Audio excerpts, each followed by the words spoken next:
네, 안녕하세요, 여러분들. 역사는 최태성. 자, 우리가 지금 이제 일제강점기를 지금 들어가고 있는데요. 이번 시간은 1920년대로 한번 가보겠습니다. 항상 제가 이야기했어요. 일제 식민지 지배 정책, 그리고 그 정책에 저항한 국내의 저항, 국외의 저항. 요거를 1910년대, 20년대, 30년대 이후로 나누어서 똑같은 패턴대로 공부하시면 일제강점기는 끝. 어렵지 않습니다, 여러분들. 자, 이번 시간은요, 1920년대입니다. 들어가 보시죠.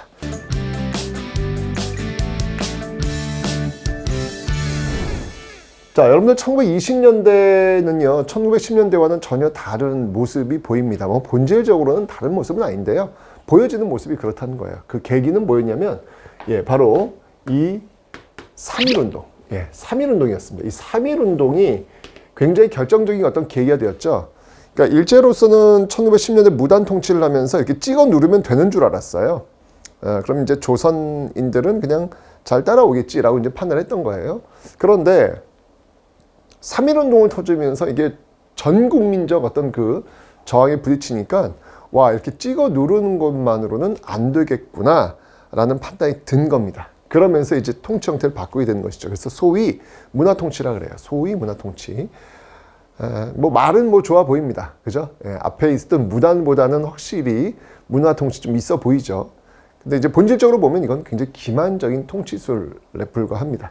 자, 내용을 한번 보도록 하겠습니다. 우선 1910년대를 대표한 게 헌병, 그죠? 헌병이었고 태형이었고 칼찬 교사의 모습이라고 제가 설명을 드렸잖아요. 그죠?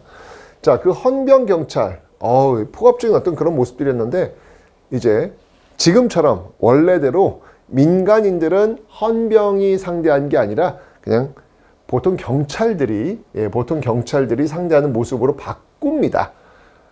아무래도 이제 이런 분위기 속에서 1910년대 모습과 좀 다른 모습이 나올 수 있겠죠. 헌병 너무 무서웠지 않습니까? 그죠? 그런데 이제 사실 이게 왜 기만이냐면 보통 경찰로 바꿨지만 오히려 조선인들을 감시하는 경찰의 수는 더욱더 늘린다는 거. 이게 왜 기만적인지 아시겠죠, 여러분들? 좋습니다. 어쨌든 헌병에서 보통 경찰로 바꿨고요. 그 다음에 이제 사실 1910년대는요, 언론 출판 집회 결사의 자유가 없었어요. 없었는데 이걸 좀 일부 허용을 하면서 드디어 한국인이 운영하고 있는 신문사가 등장을 하게 됩니다. 1920년대. 그 신문이 바로 조선일보와 동아일보입니다. 여러분들이 지금 보고 있는 신문, 조선일보, 동아일보. 그게 바로 여기서부터 출발을 하게 되는 겁니다. 1920년대 이들이 다 3.1운동의 어떤 영향 속에 나온 거예요. 3.1운동 속에서 뭔가 언론 출판 집회 결사의 자유를 조금은 좀 이렇게 열어줄 필요가 있겠다는 판단이 들어가지고 그 결과 조선일보라든지 동아일보 이런 어떤 신문사들이 등장을 하게 되었던 겁니다. 근데 뭐 이것도 역시 기만이에요. 왜냐면 비록 한국인이 운영하는 신문사를 허용을 했지만 여기에 대한 어떤 검열이라든지 말 안 들으면 그냥 뭐 정간이라든지 뭐 이런 것들을 그냥 마구마구 하기 때문에 어떤 날 신문은요, 신문은 신문인데 그냥 페이지 반이 그냥 허옇게 그냥 아무 글씨도 쓰여져 있지 않는 허연 상태로 나옵니다. 왜? 지워버린 거예요. 이런 거 신문 기사 나간다면 안 되겠다고 해가지고 지워버린 거죠. 그러니까 이런 어떤 그 모습들, 그러니까 자기들이 보여주고 싶은 모습만 한국인들이 운영하는 신문을 통해 가지고 보여주면서 우리는 언론 출판 집회 결사 자유가 있다, 뭐 이런 것들을 이야기하고 싶었던 굉장히 기만적인 어떤 그런 모습들이 나오고 있는 것이죠. 그리고 이 조선총독부의 총독은 오로지 1910년대는 군인 출신이 했었거든요. 그런데 그러니까 얼마나 무서워. 군인 출신이 총독에다가 경찰들은 헌병이지. 여기 얼마나 무섭습니까? 그죠? 그런데 1920년대 와서는 이제 문관, 그러니까 민간인, 군인 출신이 아닌 민간인 중에서도 총독을 할 수 있는 길을 열어놓습니다. 그러나 중요한 건 이렇게 열어놨음에도 불구하고 1945년 광복될 때까지 단 한 번도 민간인 출신의 총독은 없었다는 사실. 그러니까 이런 것들이 다 기만이라는 얘기예요. 다 군인 출신들입니다. 가능성만 열어놨을 뿐이야. 근데 뭐야 이게? 그죠? 자, 그리고 여러분들, 이 굉장히 좀 이렇게 문화 통치라고 해가지고 좀 이렇게 열어줄 것 같지만 그렇지 않습니다. 오히려 치안 유지법이라는 걸 이때 만들어요. 굉장히 중요한 겁니다, 여러분들. 이 치안 유지법이라는 걸 만들어가지고 1925년도 만듭니다. 이걸 만들어서 오히려 더 감시와 통제를 더욱 강화하는 이런 모습들을 1920년대에 보여주고 있다는 얘기죠. 어떻습니까, 여러분들? 이게 문화 통치 맞습니까? 네. 뭐, 저는 예쁘게 포장한 무단 통치가 아닐까라는 생각이 들어요. 보여지는 모습은 좀 그럴싸하지만 그 속을 이렇게 들여다보면 무단 통치 그 이상의 이런 어떤 통제를 가하는 어떤 그런 모습들이 지금 나타나고 있는 게 아닌가라는 생각이 듭니다. 이 어쨌건 간에 1920년대의 모습이었고 3.1운동의 결과 뭔가 좀 다른 모습을 보여줄 필요 속에서 이런 어떤 교묘한 장치들이 만들어지고 있음을 여러분들 기억하시면 되겠습니다. 자, 이게 지금 정치면에서의 어떤 그런 내용들이었고요. 자, 이번엔요 경제면에서의 계획을 한번 보겠습니다. 여러분 1910년대에 우리가 기억하고 있는 게 뭐였냐면 토지조사 사업이었습니다. 그죠? 토지조사 사업과 회사령이라고 설명을 드렸는데 1920년대가 됐으니까 이제 여러분들 이제 토지는 이제 해결이 됐고 토지는 뭐 알아서 정리가 됐고 이걸 통해 가지고 세수 확보됐고 자 이제 1920년대는 이제 그 토지에서 나오는 쌀을 가져가야죠. 단계가 다 있는 거야. 일단 토지 확보했고 두 번째는 그 토지에서 나오는 쌀 가져가야 되겠죠.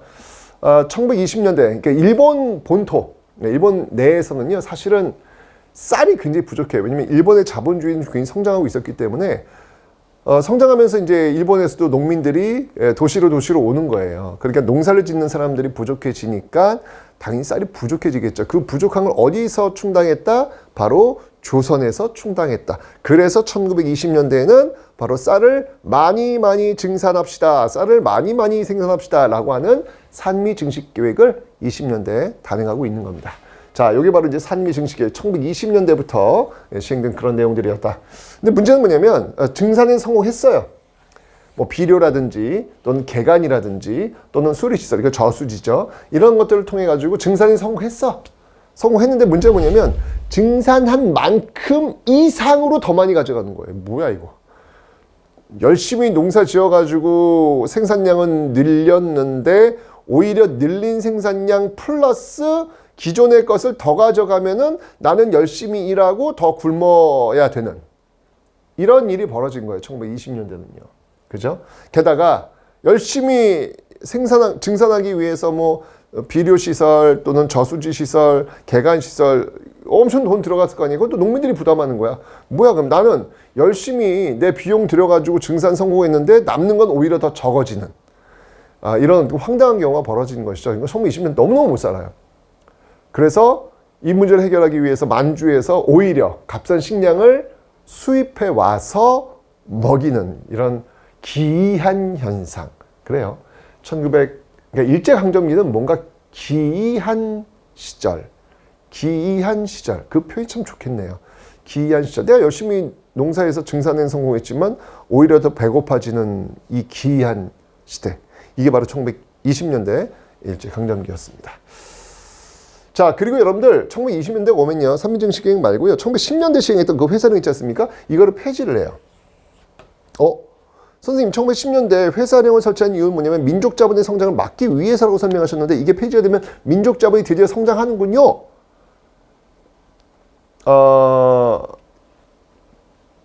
뭐 그렇게 돼야 정상이겠죠. 그죠? 근데 제가 얘기했잖아요. 이 기이한 시대라고요. 그러니까 이 회사령을 왜 폐지했냐면 회사령은 여러분들 아시죠? 허가제가 아니라, 그러니까 신고제가 아니라 허가제하는 거예요. 조선 총독이 이제 허가를 내리는 거잖아요. 그런데 이제 1920년대가 되면 여러분들, 제가 아까 얘기했죠. 일본의 그 자본주의가 발달을 해요. 자본주의가 발달한다는 얘기 뭐냐면 그 내부에 자본, 그러니까 돈이 쌓이는 거야. 자본 축적이라 그래, 이걸. 돈이 쌓이는 거야. 그럼 이제 이 자본이 쌓이면 그 다음 단계는 뭐냐면 그 쌓인 돈을 가지고 다시 투자를 해요. 투자를 하는데 이제 드디어 그러니까 1910년대는 돈이 쌓일 때를 기다려야 됐기 때문에 그러니까 일본에서도 그 일본 자본이 조선으로 옮겨지는 것을 반대했어요. 그래서 회사령을 한 거야. 그러니까 일본 회사도 역시 마찬가지로 쉽게 조선에 들어올 수가 없었어. 일본 정부는 일본 내에서 돈이 쌓이기를 기다리고 있었기 때문에 이게 조선으로 빠져나가면 안 되잖아요. 그래서 회사령이라는 걸 만들어가지고 일본 자본도 조선에 들어갈 때는 허가를 해야 되는, 허가를 맡아야 되는 어떤 그런 상황을 만들었다는 이야기예요. 자, 그런데 1920년대가 되면요, 이 돈이 쌓였어요. 이제 일본 내 자본이 쌓인 거야. 이제 이 자본을 드디어 투자할 수 있는 길을 열어주려면 어떻게 해야 돼요? 1910년대 그 허가를 내주고 있었던 그 공장 세우고 뭐 이렇게 회사 세우는 거, 이걸 풀어줘야 되겠죠. 그래서 드디어 회사령을 폐지하게 되는 겁니다. 그리고 심지어는 관세도 폐지해요. 관세도 폐지해요. 자, 이렇게 되면서 일본 자본이 아주 마음껏 조선으로 들어올 수 있는 길이 열리게 된 겁니다. 열리게 된 겁니다. 마음껏 들어올 수 있는 그 길이 열리게 된 겁니다. 자, 그러면 물론 이 회사를 세우고 공장을 세우는 데 있어가지고 조금 길이 열렸기 때문에 조금은 우리 민족 자본도 회사를 세우는 데 도움이 되겠죠. 하지만 그건 여러분들 일본 자본이, 그 대자본이 와르르르 들어오면서 우리는 경쟁을 해야 되는 거야. 경쟁이 되겠냐고요. 1910년대 그렇게 위축된 민족 자본이 갑자기 그 대자본이 밀고 들어오면 경쟁이 되겠냐고요. 쉽지 않겠죠. 그죠? 게다가 관세까지 철폐했기 때문에 경쟁 자체가 어려운 어떤 그런 상황이 되는 거예요. 결국 이런 상황 속에서 국산품 애용 운동, 바로 이 물산 장려 운동이 나오게 되는 배경이에요. 그러니까 너무 막 일본 물건들이 막 들어오니까 야, 이거 국내에 물건 만드는 사람들 다 무너지는 거야. 어떻게 해요? 호소해야죠. 국민들한테. 우리 거 좀 싸주세요. 우리 좀 사주세요. 국산품 애용 운동. 그래서 1920년대 그래서 물산 장려 운동이 나오는 배경이 바로 이렇게 회사령 폐지, 관세 폐지 통해서 일본 자본이 물밀듯 들어오는 이런 배경 속에서 나오게 된 것이다 라는 것을 여러분들 기억해 놓으시면 되겠습니다. 자, 이렇게 여러분 1920년대는요 정말 말 그대로 기이한 시대였습니다. 소위 무단 통치에서 문화 통치로 바뀌었지만 본질적으로 일제의 통치는 더욱더 교묘한 방식으로 통제가 이루어졌던 그런 모습들이 나타나고 있었다. 그게 바로 1920년대의 모습이다. 보통경찰로의 전환, 하지만 치안유지법의 제정, 산미증식계획, 그러나 더욱더 배고파지는 시대. 그게 바로 1920년대 모습이었습니다. 자, 그러면 우리는 어떻게 이 시대에 맞서 싸우면서 버틸 수 있었을까요? 그 저항의 내용을 다음 시간에 살펴보도록 하겠습니다.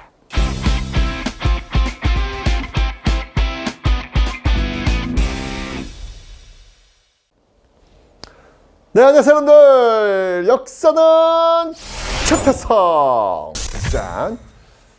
자, 여러분들 우리가 지금 1920년대 일제 식민지 지배정책 봤고요. 이제 그에 맞서 싸우는 저항의 역사를 보겠습니다. 제가 얘기했지만 일제강점기는 어찌 보면 절망의 시기죠. 근데 중요한 건 뭐냐면 우리가 절망의 시기만을 바라볼 필요는 없다. 그 시기에 그 상황을 다시 원래대로 돌려놓기 위해서 정말 열심히 싸웠던 많은 사람들, 그들이 있기 때문에 어찌 보면 일제강점기는 희망을 많이 볼 수 있었던, 그 희망의 어떤 그 불빛을 향해 달려가고 있는 많은 사람들을 볼 수 있었던 시기가 아니었을까라는 생각도 듭니다. 자, 1920년대 어떤 희망의 불빛을 향해 누가 달려가는지 한번 살펴보도록 하겠습니다.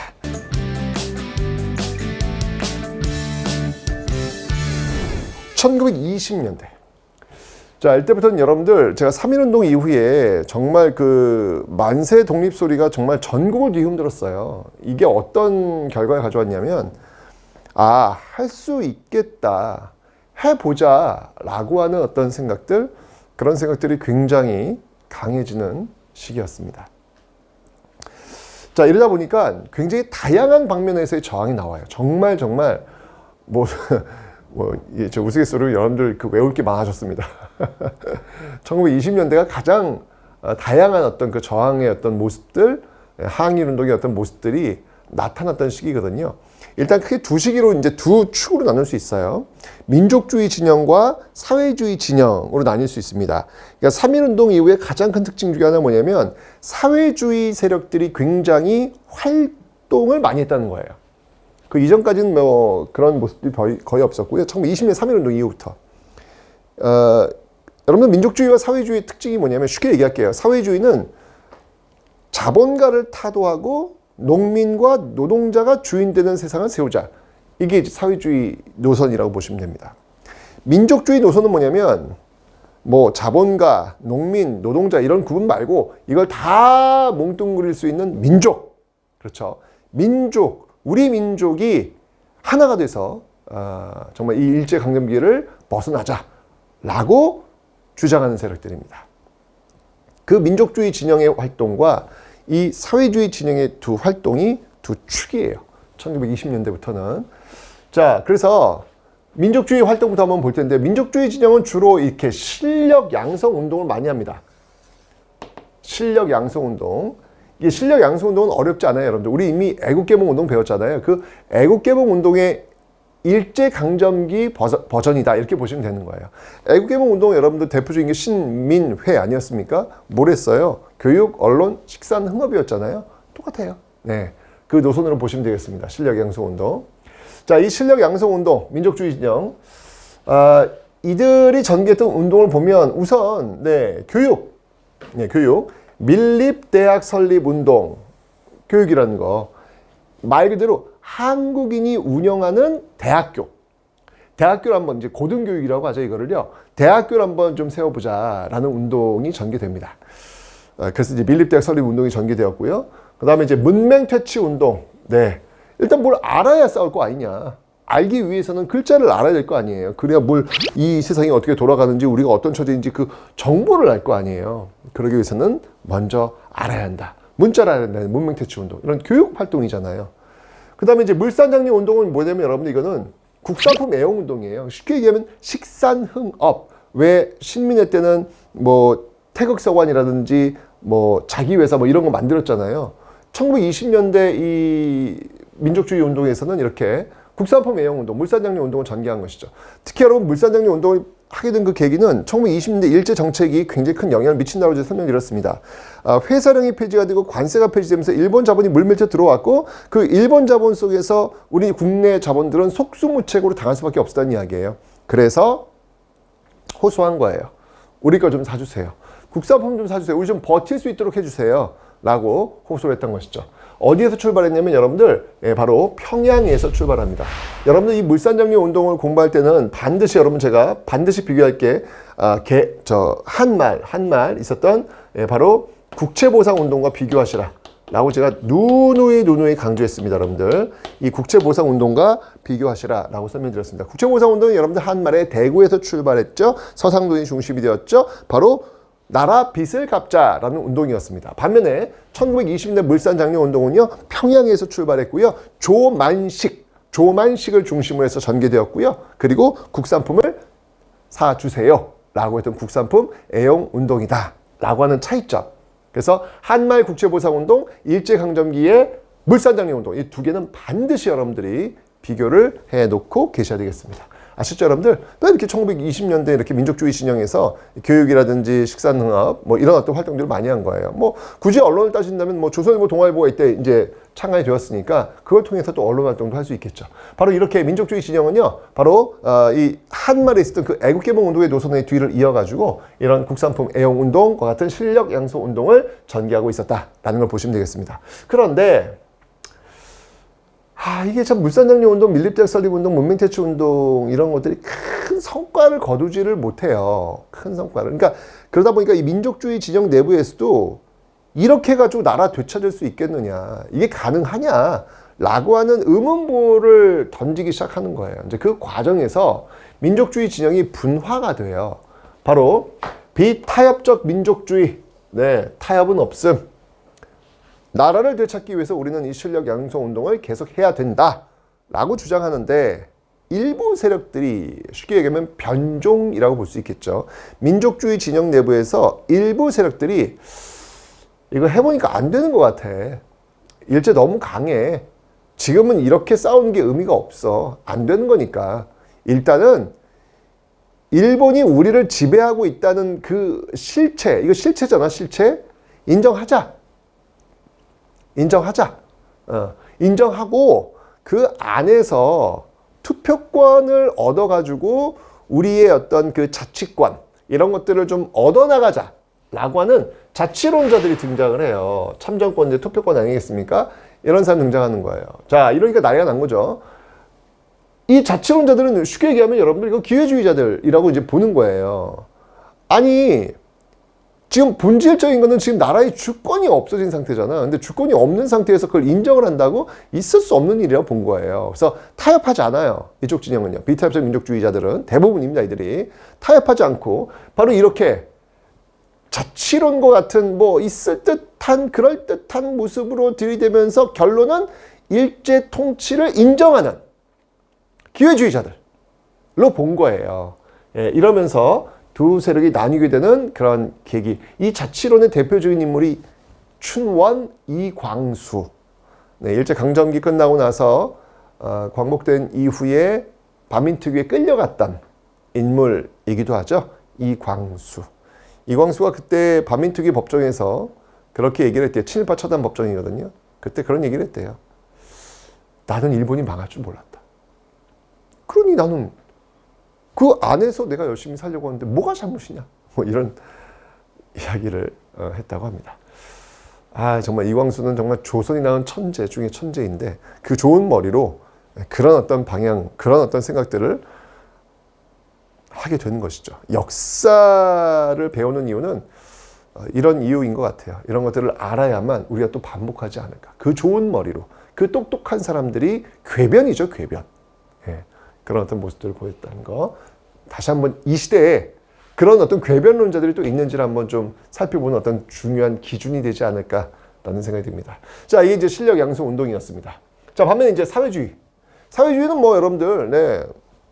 투쟁! 이거 아니겠습니까? 그죠? 노동자, 농민이 중심돼서 자본가를 타도하자라고 하는 게 노선 아니겠습니까? 그래서 쟁의 활동을 주로 합니다. 쟁의. 쟁의는 쉽게 얘기하면 파업이에요, 파업. 네, 파업입니다. 자, 특히 이 사회주의 진영이 1920년대 이 독립운동의 주류를 형성할 정도로 굉장히 활성화됩니다.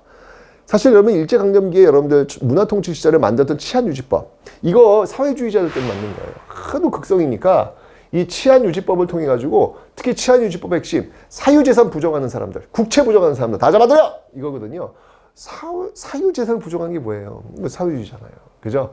치안유지법이 만들어진 그 배경이 특히 이 사회주의 노선의 활동 이런 것들이 많기 때문에 만들어졌다. 자, 그러면 지금 쟁의의 대표적인 뭐가 있느냐? 당시 노동자, 농민들이 중심이 되어 싸운 거 아닙니까? 소작쟁이, 농민들이 중심이 됩니다. 노동쟁이, 노동자들이 중심이 되는 겁니다. 소작쟁이, 농민들이 뭘 요구하겠어요? 소작료를 인하하라! 네, 그러니까 땅을 빌려가지고, 지주들의 땅을 빌려가지고 농사를 지으면 가을에 그 작물 나오면 그거 나눌 거 아닙니까? 그 소작료라 그래요. 그건 좀 낮춰달라. 대부분이 일본인 지주들이 많았거든요. 낮춰달라. 노동자들은 노동쟁이, 뭐예요? 임금을 인상하라! 이런데 월급 올려달라는 거 아니겠습니까? 자, 어떤 그런 방향으로 싸우는데 이게 싸우는 과정 속에서 보니까 그 대상의 항상 끝자락에는 일본 경찰이 나타나는 거예요. 그리고 탄압하는 거예요. 이 쟁의의 어떤 본질적 목적은 일제 타도구나. 이런 식으로 갈 수밖에 없는 구조. 자, 이 소작쟁이의 대표적인 그 쟁의가 바로 이 목포, 전라남도 목포 저쪽 섬에 있는 암태도 소작쟁이 1923년도에 있었는데요. 아주 대표적인 와우 진짜 이 암태도 그 섬에서 목포 경찰서까지 와가지고 그 목포 경찰서 앞 광장에서 아사투쟁이라 그래요. 굶어 죽겠다 이거예요. 우리 주장 들어주지 않으면 여기서 아무것도 안 먹어도 죽겠다 이거예요. 단식 투쟁 아니면 단식 투쟁. 정말 결결이 싸웁니다. 예, 결결이 싸웁니다. 결국은 이겨요. 예, 암태도 소작쟁이를 통해 가지고 결국은 그 엄청난 소작료를 요구했던 지주가 손을 들죠. 예, 엄청난 그 단합된 힘을 보여주고 있는 겁니다. 노동자 농민들의 가장 중요한 힘은 단결이거든요. 여러분 마르크스의 그 공상당 선언 그 맨 마지막 서문의 맨 마지막에 보면 뭐라 나와요? 만국의 노동자여 단결하라라는 말이 나오잖아요. 이들이 단결해서 버리면 이거 굉장히 엄청난 힘을 보여주는 게 또 이 암태도 소작쟁이에서 보여주고 있는 것이죠. 그 다음에 노동쟁의 대표적인 게 뭐냐면 원산총파업이에요. 원산총파업. 자, 이게 1929년도 20년대 후반인데요. 특히 이 원산 총파업은 뭐냐면 그러니까 노동자들이 이제 중심이 된 것이죠. 파업을 했는데 이게 어떤 특징이 있다면 이게 여러분 만국의 노동자의 단결하라잖아. 그죠? 농민, 노동자가 하나가 되어서 자본가를 타도하는 거야. 여기에는 국적, 민족 없어요. 그러니까 민족주의의 차이점이 있는 것이죠. 그래서 놀랍게도 이 원산 노동자 총파업에는 일본인 노동자들도 지원하고 후원해 줍니다. 일본과 우리 연결이 안 되잖아요. 그런데 만국의 노동자들이기 때문에 노동자라고 하는 하나의 그 계층으로 연결되고 있기 때문에 가능한 모습이 그래서 나오는 거예요. 그래서 원산 총파업이 아주 대표적인 그런 쟁의 활동이었다. 1920년 이렇게 민족주의 진영과 사회주의 진영의 모습인데 이게 치안유지법 이런 걸 만들면서 이게 사회주의를 막 찍어 누르는 거야. 찍어 누르니까 사회주의 진영도 뭔가 좀 합법적인 공간에서 일할 필요를 느꼈겠죠. 합법적인 공간에서 좀 활동할 필요를 느꼈겠죠. 자, 그런 과정에서 이 실력 양성 운동은 지금 이 민족주의 지정이 지금 분열되어 있는 그런 상황이잖아요. 그죠? 뭔가 이 자치론 세력들을 좀 이렇게 때릴 수 있는, 압박할 수 있는 어떤 그런 세력이 필요했고, 사회주의 진영은 뭔가 좀 합법적 공간 속에서 계속 활동할 수 있는 게 좀 필요했고. 자, 이렇게 되면서 1920년대 바로 이런 민족주의 진영, 비타협정 민족주의 진영과 그다음에 사회주의 진영에서 서로의 요구에 의해서 선언을 해요. 그게 뭐냐면 바로 정우회 선언이라는 겁니다. 사실은 이제 그 이전에 이 조선민흥회라고 하는 어떤 조직이 있었는데 이 조직을 통해서 이 민족주의 진영과 사회주의 진영이 한번 테스트를 해본 거야. 같이 일을 할 수 있는지 없는지. 되는 거야. 되니까 그래? 그럼 우리 한번 같이 해보자. 라고 해서 민족주의 진영과 사회주의 진영이 손을 잡자! 라고 하는 정우회 선언을 하게 된 겁니다. 사실은 여러분 이게 불가능한 일이에요. 왜냐면 사회주의 진영은 농민, 노동자가 단결해서 자본가를 타도하자는 거잖아. 근데 민족주의 진영 내에는 분명히 자본가들이 있단 말이에요. 민족주의 진영은 그런 거 다 필요 없잖아. 자본가, 농민, 노동자 다 필요 없잖아. 다 민족이라는 개념에 다 묶여버리는 거잖아. 근데 그 안에 자본가가 있단 말이야. 그럼 사회주의는 그 자본가를 때려야 되는데 그들과 손을 잡는다? 있을 수 없는 일이에요, 사실은요. 그런데 가장 중요한 건 뭐냐면 자본가, 농민, 노동자 그 배후에 있는 우선은 일제 타도가 우선이다. 일제 타도하고 나서 그 다음에 혁명이다. 이런 판단을 했겠죠. 그래서 일제에 맞서기 위해서 자본가, 농민, 노동자 모두 모이는 거예요. 그 조직이 바로 신간회. 일제강점기의 가장 큰 조직입니다. 가장 큰 조직. 바로 신간회가 만들어지는 배경이 여기서 나오게 되는 것이죠. 자, 신간회는 민족유일당운동입니다. 이게 쉽게 얘기하면 이 민족주의 진영을 우리가 우세래, 그리고 이 사회주의를 좌우 요 개념으로 좀 보기도 합니다. 뭔가 이 좌측에 있는 세력은 뭐 진보적이고 좀 이렇게 급진적으로 뭔가 좀 바꾸자고 하는 그 세력들을 우리는 이 좌파라고 하고요. 우파는 좀 온건하게 또는 현재를 좀 지키는 그런 모습들을 이제 우파라고 하죠. 이 좌파와 우파가 하나가 된 것. 이게 바로 신간회라는 얘기예요. 그래서 유일당, 하나로 뭉친 거예요. 민족 유일당 운동. 자, 특히 이 신간회가 제일 중요한 게 시험에 진짜 잘 나옵니다, 여러분들. 신간회가 후원한 운동이 있어요. 그 후원한 운동이 바로 광주 학생 항일 운동이다. 이거 시험에 너무너무 잘 나옵니다, 여러분들. 신간회가 결성되고 나서 이 광주 학생 항일 운동 1929년이거든요. 이 광주 학생 항일 운동이 일어났을 때, 광주 학생 항일 운동 제가 나중에 설명할 거예요. 이 광주 학생 항일 운동이 일어났을 때 이거를 후원해줬던, 그래서 이 광주 학생 항일 운동을 더욱더 크게 확산시키려고 했던 그 조직, 그게 바로 신간회다. 라고 하는 사실. 신간회의 자매단체, 여성들이 중심이 된 또 민족유일당, 민족좌우 합작, 이게 바로 근우회, 여성들이 중심에서 좌와 우가 모였던 그런 조직, 근우회, 이런 것들이 만들어지고 있더라라는 얘기입니다. 특히 여러분 시험에 잘 나오는 게 뭐냐면 이 신간회, 제가 얘기했잖아요. 이 사회주의 세력들이 민족주의 세력들과 손잡을 수 없어요. 그럼에도 불구하고 그 손을 잡을 수 있던 그 계기가 뭐였냐면 조선민흥회에서 테스트한 것도 있지만 그 이전에 사실 60만세 운동이 있었거든. 1926년도에 이게 신간회가 27년도 아니야. 26년에 60만세 운동이 있었는데 60만세 운동을 주도했던 세력이 사회주의 세력이에요.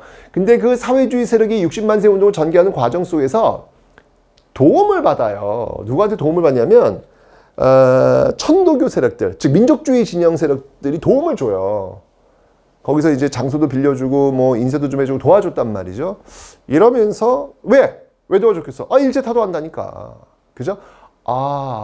일본 타도를 위해서는 민족주의 진영과 손을 잡을 수 있겠구나 라고 하는 힌트를 줬고, 조선민흥회에서 한번 해봤는데 성공했고, 그걸 선언한 게 정우의 선언이고, 그래서 만들어진 조직이 신간회.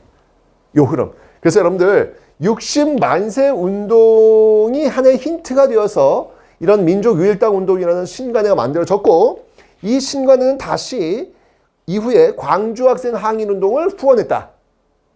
60만세 운동이 1번, 신간회가 2번, 그리고 광주학생 항일운동이 3번, 이렇게 요 흐름이 이어진다는 사실이 너무너무 중요해요, 여러분들. 1920년대. 게다가 신간회가 여러분 반드시 비교할 게 뭐다? 바로 신민회.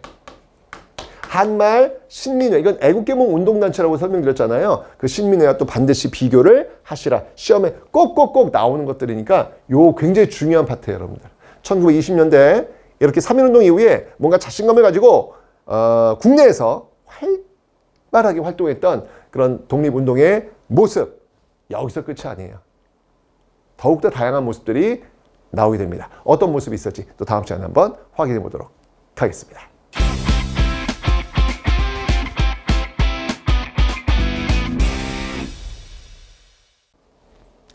네, 안녕하세요, 여러분들. 역사는 차트차. 예스. 네. 자, 여러분들 이제 1920년대 우리가 항일운동 지금 배우고 있는 과정입니다.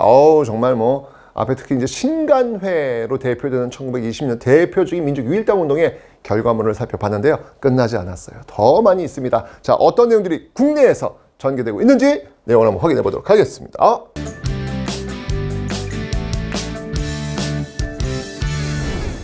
자, 여러분들 일단 여러분들 이 대중운동 막 사회 곳곳에서 이 운동이 전개되고 있는데 그 대표적인 세력 학생들입니다. 학생들. 사실은 일제 강점기 항일 운동의 그 중심 세력은 학생이에요. 학생입니다. 대표적인 운동이 바로 60만세 운동이죠. 그러니까 여러분들 1919년에 일어났던 3.1운동은 누구의 죽음이 또 하나의 계기가 되냐면 고종의 죽음이 계기가 돼요. 그런데 이제 고종이 죽고 1926년도에 그의 아들 순종이 또 죽어요. 항상 왕이 죽었으니까 황제가 죽었으니까 사람들이 이렇게 뭔가 어떤 그 장례를 치르기 위해서 모여들 거 아닙니까? 그 모여든 어떤 그 상황 그리고 분위기 이런 걸 활용해가지고 터진 거 아니겠습니까? 역시 1926년 순종 죽음도 그냥 넘어갈 수 없죠. 그래서 사회주의 세력들, 특히 학생들이 중심이 되어가지고 전개한 운동이 있으니 그게 바로 60만세 운동이다라는 겁니다. 1926년 6월 10일 60만세 운동을 전개하게 된 것이죠. 자, 이 60만세 운동이 이제 여러분들 중요한 그 계기가 뭐라 그랬어요? 이 60만세 운동을 계기로 해서 바로 어떤 신간회, 이 신간회, 민족유일당 운동이 어떤 그 결성이 된 그 계기를 제공했다고 그랬잖아요. 왜? 60만세 운동 사회주의 세력이 주도했는데 그 후원을 해줬던 세력들이 민족주의 진영이란 말이야. 천도교 세력이란 말이야. 함께해서 일제 타도를 위해서 뭔가를 해볼 수 있겠는데? 라고 하면서 만들어진 게 바로 정우의 선언을 통해 가지고 나온 게 신간회, 민족유일당 운동 아니겠습니까? 그 신간회가 이후에 민중대회를 열어가지고 굉장히 크게 확산시키려고 했던 운동이 바로 이 광주 학생 항일 운동이다 라고 하는 거, 요 흐름을 여러분들이 잊지 마시라 라고 제가 강조하고 또 강조했습니다. 그죠? 그러니까 여러분들 광주 학생 항일 운동은 또 어떤 거냐면 전라도 광주에서 전라도 나주와 광주를 오고 가는 통합 기차가 있었어요. 기차가 있었는데 그 안에는 일본인 학생도 타고 있었고 조선인 학생 타고 있었는데 일본인 학생들이 조선 여학생을 괴롭힌 거야. 머리채 잡고 괴롭힌 거야. 괴롭히니까 조선 학생들이 열받은 거죠. 그래서 결국은 이제 나주역에 내려가지고 거기서 패싸움이 벌어져. 쉽게 얘기해요. 패싸움이 벌어졌는데 나중에 이걸 처리하는 일본 경찰이 뭐야? 일본 학생들은 뭐 이렇게 훈방 처리해주고 막 했는데 조선은 잡아들이는 거예요. 뭐야? 라고 해서 이 분개한 학생들이 들고 일어나 광주를 중심으로 해가지고 이 학생들 광주에 학교를 다니고 있는 친구들이었으니까 그 광주에서 학생들이 들고 일어났는데 이게 전국적으로 확산이 된 거예요. 이게 바로 광주 학생 항일운동. 이 광주 학생 항일운동은 3.1운동 이후에 가장 큰 최대 민족운동이라고 보시면 됩니다. 어마어마한 제2의 3.1운동이 벌어졌다라고 해도 과언이 아닌 것이죠. 이 보면 여러분들 60만 세 운동도 그렇고 광주 학생 항일운동도 그렇고 일제강점기에 그 일본에 맞서 결연히 투쟁했던 그 중심 세력은 학생이에요. 이 학생들이 누구냐고요? 대학생 아니에요. 여러분 나이 똑같은 고등학생들이에요. 그 고등학생들이 중심이 되어가지고 이런 운동을 전개했다. 여러분들 3.1운동도 역시 유관순 다 여러분 나이 또래예요. 여러분 나이 또래. 일제강점기를 보고 있으면 바로 여러분들의 나이와 비슷한 여러분들의 친구들이 일제에 맞서서 저항했던 그 중심 세력이었다는 사실. 그들이 있었기에 일제강점기 우리는 희망의 시대였다라고 이야기할 수 있는 것이죠. 학생은 여러분들 역사의 거인이에요. 일제강점기 여러분들 그 일제에 맞서 싸웠던 그 중심 세력 학생뿐만 아니라 광복되고 있는 현대사에서도 4.19 혁명 그리고 5.18 6월항쟁 이어질 때까지 그 학생들이 늘 중심되고 있습니다. 우리 근현대사에서 이 시대의 변화를 이끌어내는데 그 중심은 단연코 학생이었어요. 이걸 왜 배우냐고요? 여러분들은 바로 그 DNA를 역사를 통해서 배우고 있기 때문에 그런 겁니다. 우리 시대가 바로 그 역사의 거인이었던 그 학생들을 이 닭장 속에 가둬놓고 말이죠. 학생이라는 존재는, 역사에서 학생이라는 존재는 정말 이 푸른 자유의 창공을 마음껏 비상하는 그런 세력들이었는데 그 독수리를 닭장에 집어넣고 너는 독수리가 아니라 닭이야 라고 주입시키는 그런 모습들 속에서 나도 모르게 나는 저 자유를 향해 마음껏 하늘을 나는 독수리인데 나도 모르게 나는 닭인가 봐 라고 사는 그런 모습들은 또 아닐지 한 번쯤은 우리가 이 역사 속 학생이라고 하는 그 모습을 보면서 아마 우리가 좀 잊지 말아야 되지 않을까라는 그런 생각이 듭니다. 다시 한번 학생은 근현대사 역사 속 거인이었다. 역사의 거인이었다. 라고 하는 거 잊지 마시기 바랍니다. 자, 그리고 이제 소년운동. 소년운동의 주제는 소년들이란 건 아니고요. 이건 이제 유명하죠. 여러분은 이미 다 그 수혜자 아니야, 수혜자. 한 13년 동안, 태어나서 13년 동안은 다 그 소파 방정원 선생님의 덕을 많이 본 거 아닙니까? 5월만 되면 어른들이 얼마나 잘해줬어요. 그거 다 그러니까 소파 방정원 때문 아니겠습니까, 여러분들? 네. 방정원 선생, 이 천도교 신자예요. 천도교는 뭐야, 여러분? 동학을 바꾼 거잖아. 동학이 제일 중요한 게 인내천 아니야. 사람이 곧 하늘이라는 거예요. 근데 그 당시에 어린이들은 어떤 존재였냐면 그냥 매 맞는 존재였어요. 부모님, 아버지 술 심부름 하는 존재.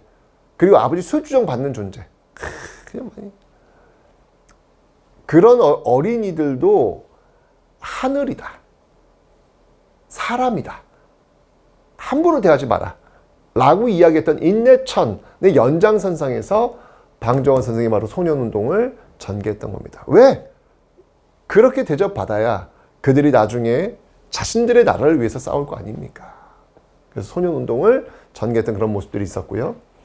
그 다음에 여성운동. 네, 요건 이제 신간회의 자매단체라고 설명을 드렸죠. 네, 근우회를 중심으로 해서 움직였고요. 그 다음에 이제 형평운동. 보시면 소년, 여성, 형평. 이 모두 다 그 사회의 약자들이었습니다. 형평운동은 여러분들, 쉽게 얘기하면 이 형자가 뭐냐면 저울 형자예요. 고기를 달 때 쓰는 저울이거든. 그 고기를 달 때 쓰는 저울을 평평하게 만들 자라고 하는 건데, 고기 썰고 고기 달고 이것은 누구예요? 백정들 아니야, 백정들. 그 백정들이 중심이 되어가지고 전개했던 운동이 바로 형평운동이에요. 왜? 아니, 분명히 1894년 군국기무처에 의해 가지고 신문제가 법적으로 폐지가 되었는데 여전히 법적으로 폐지되었지만 사회적으로는 여전히 차별받고 있는 거예요. 왜 우리 내 자식들은 왜 학교 가서 이렇게 차별받아야 되는데 왜 학교 제대로 못 들어가는데? 라고 하면서 차별하지 마라 라고 들고 일어났던 게 바로 이 형평운동이 되는 겁니다. 이건 진주에서, 경남 진주에서 출발했던 그런 운동, 백정들이 중심이 되었다. 그러니까 1920년대 오면 여러분들 이렇게 그 사회의 어떤 그 소외받고 있었던 그 계층들, 예, 그들이 중심이 되어가지고 이렇게 운동을 전개하는 모습들이 여기저기서 지금 펼쳐지고 있다. 이게 바로 1920년대의 모습이다라고 하는 것을 여러분들 기억하시면 되겠습니다. 자, 그리고 이 1920년대 정말 일본의 간담을 서늘케 했던 조직이 있습니다. 그 조직이 바로 의열단. 여러분 그 영화, 유명한 영화 암살, 밀정, 이거 다 의열단 배경으로 하고 있는 영화들 아니겠습니까? 그 영화 암살에 보면 그 김원봉이 등장해. 의열단 단장이 김원봉 아니겠습니까? 그때 그 유명한 대사.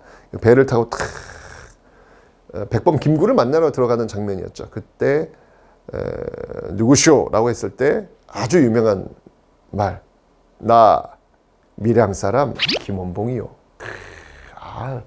아주 그러면서 이 김원봉이 역사에 쫙 이렇게 영화를 통해서 천만 배우 쫙 등장했던 그런 장면이 기억납니다. 김원봉입니다. 뭐 이 김원봉은 일제로서는 반드시 잡아야 되는 현상금이 어마어마했습니다. 뭐 일례로 이런 말이 있어요. 당시 세계에서 가장 비싼 현상금이 걸렸던 인물이 김원봉이었다.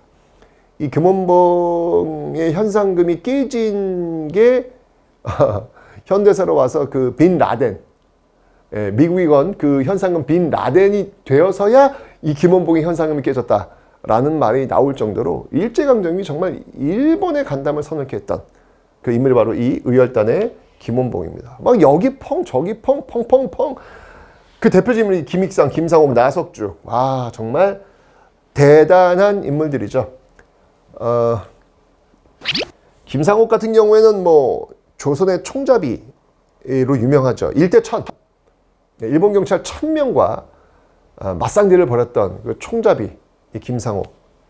김익상은 또 이 조선 총독부에 폭탄을 투척했던 그런 인물이기도 합니다.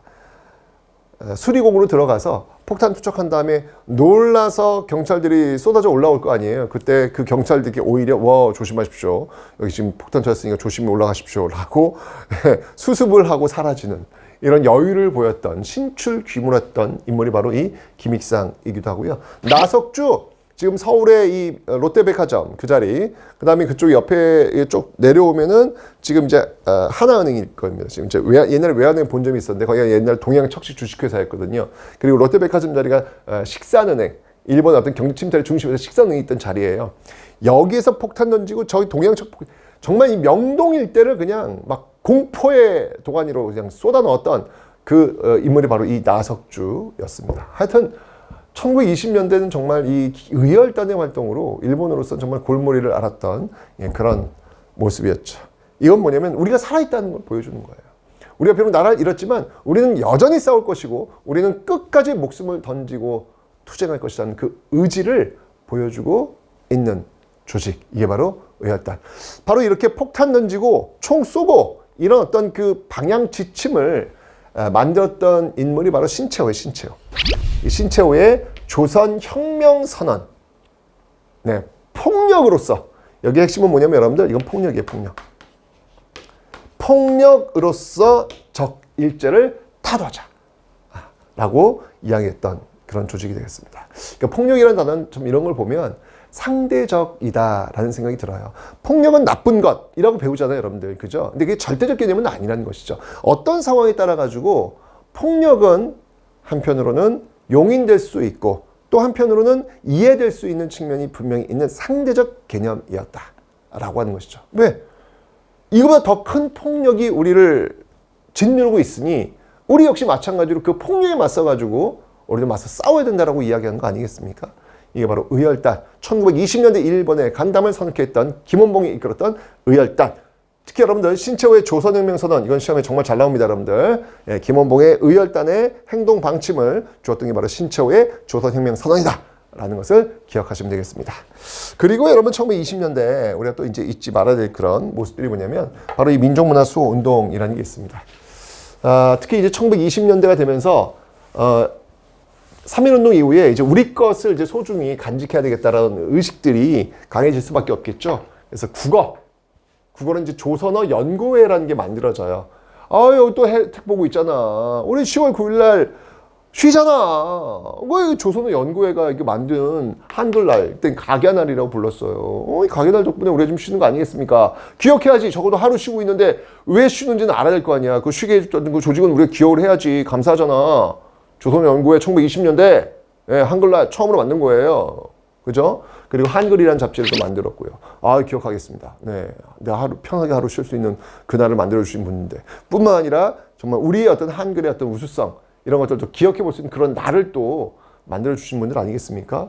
요 조선어 연구회. 나중에 이제 여기 이제 조선어 학회로 바뀌어요. 1930년대. 역사에는 이제 아까 그 신채호, 조선혁명선의 신채호, 조선사 연구처, 조선상고사, 이런 게 있고요. 박은식.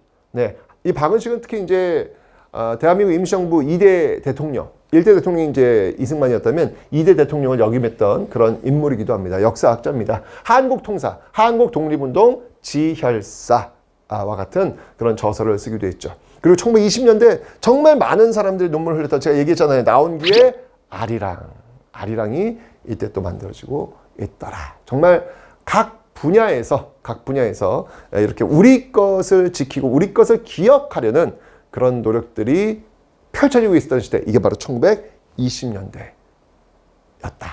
그러니까 일제가 이제 문화 통치를 통해서 우리를 교묘하게 지배하려고 했지만 우리는 이 민족 문화 수호 운동을 통해 가지고 우리 것을 또 지켜내려고 했던 그런 모습들도 1920년대 분명히 존재했음을 여러분들이 기억하시면 되겠습니다. 자, 1920년대 정말 활발하게 신간회, 대중운동, 학생운동, 소년운동, 여성운동, 형평운동, 민족문화 수호 운동 너무나도 많은 활동들이 있었는데요.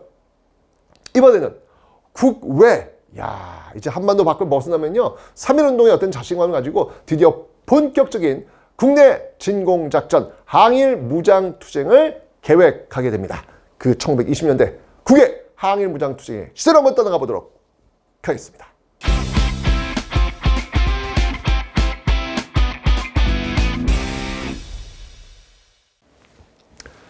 네, 안녕하세요 여러분들. 역사는 첫해석.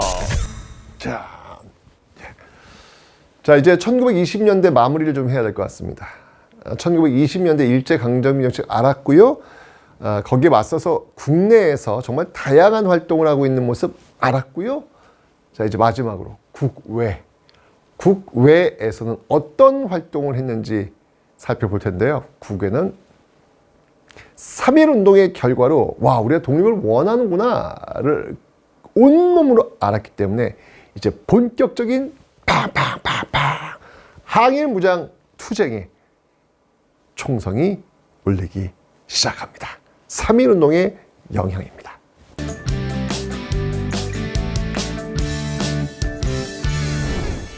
자, 여러분들 1920년대 그 항일 무장 투쟁을 한번 살펴볼게요. 이 항일 무장 투쟁도 여러분들 1920년대 항일 무장 투쟁, 그다음에 1930년대 항일 무장 투쟁 이렇게 이제 공부를 하셔야 되는데 여러분들 제일 힘들어하는 게 뭐냐면 그 군대 이름을 외우는 거를 너무 힘들어해요. 군대 이름 외우는 거를. 일단 제가 5개만 아시면 돼요. 너무 많은 거 외우라고 하지 않을게요. 5개. 그 중에서 1920년대는 2개. 2개만 아시면 돼요. 2개. 2개가 뭐냐면 대한독립군 그리고 북로군정서. 이 2가지입니다. 항일무장투쟁을 하니까 그 투쟁에 어떤 조직이 있어야 될 거 아니야. 그죠? 그 2개 조직이 홍범도의 대한독립군, 김좌진의 북로군정서. 홍범도의 대한독립군, 김좌진의 북로군정서. 오케이? 따라해 보세요. 홍범도의 대한독립군, 김좌진의 북로군정서. 이게 입에 붙어야 돼. 홍범도의 대한독립군, 김좌진의 북로군정서. 오케이? 자, 가보겠습니다. 자, 일단 여러분들 그 영화를 한번 보시면 이게 금방 이해가 돼요. 영화 그 봉오동이라는 영화가 있어요. 한번 봐봐. 좀 뭐 당신들 뭐 볼 시간 없다고? 뭐 그러면서 게임은 하러 가더만 보니까 그 시간에 잠깐만 한번 영화 한번 보세요. 머리도 식힐 겸 또 여러분들이 그 시대를 또 이해하는 데 도움도 되거든요. 그리고 영화가 또 수준이 좋아. 잘 만들었어. 예.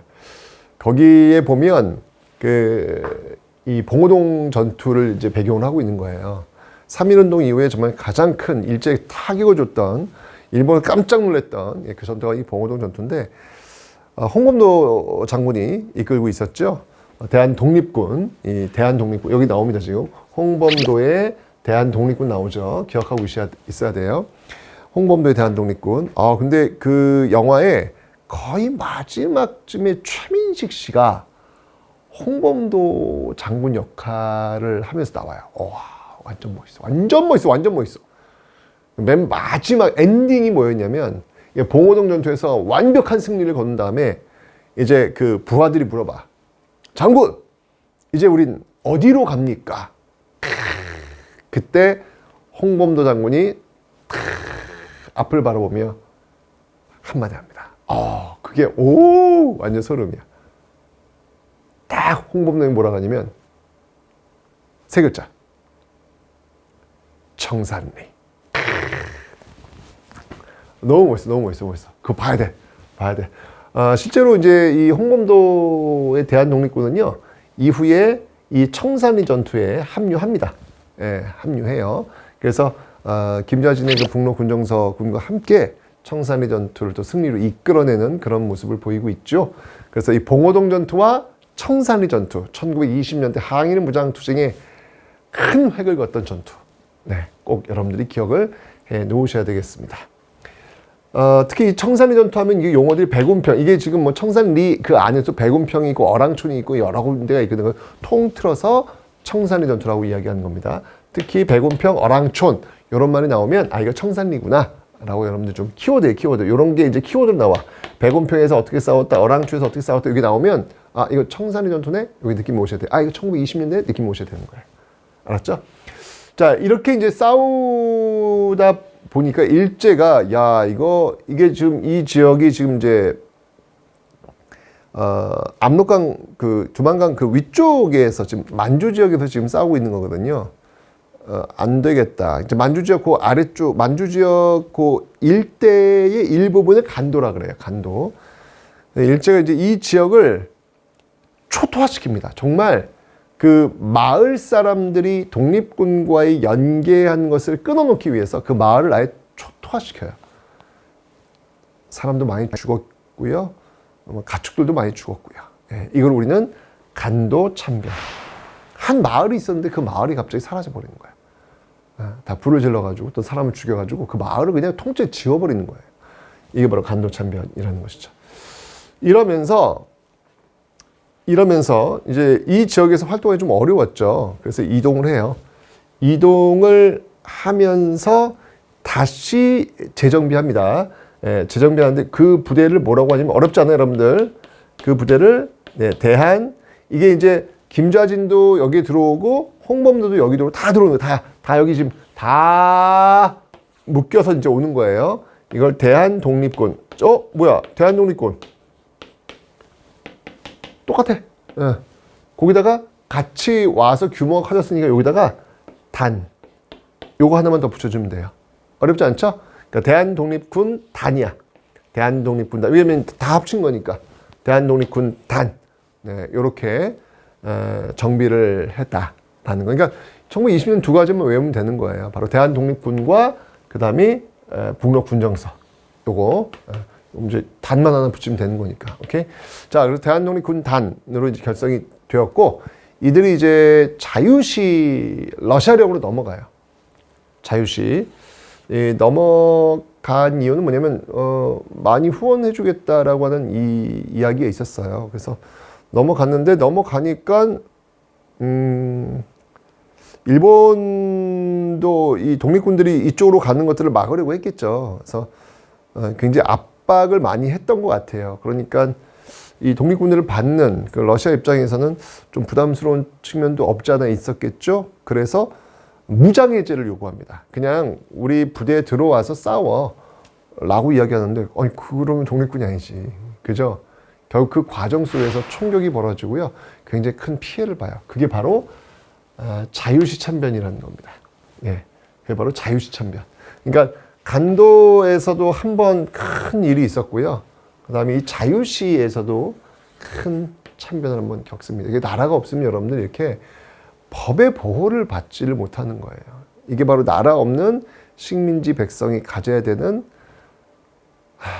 그 생존의 어떤 한계라고 봐야 되겠죠. 얼마나 가슴이 아파요. 그죠? 계속 지금 이렇게 떠돌고 있는 거 아니겠습니까?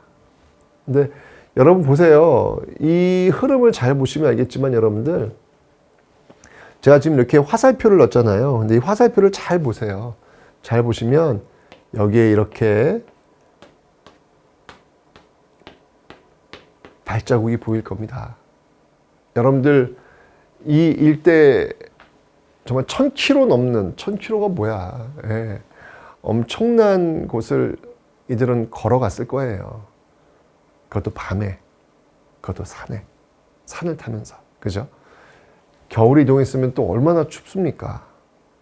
정말 눈이 허리까지 푹푹 쌓이는 그곳에 발자국을 내면서 계속 그들은 봉오동에서, 청산리에서, 그 다음에 자유시로 계속 이동하는 그런 모습들을 여러분들은 보셔야 돼요. 이 발자국이 바로 지금의 여러분들을 있게 만든 겁니다.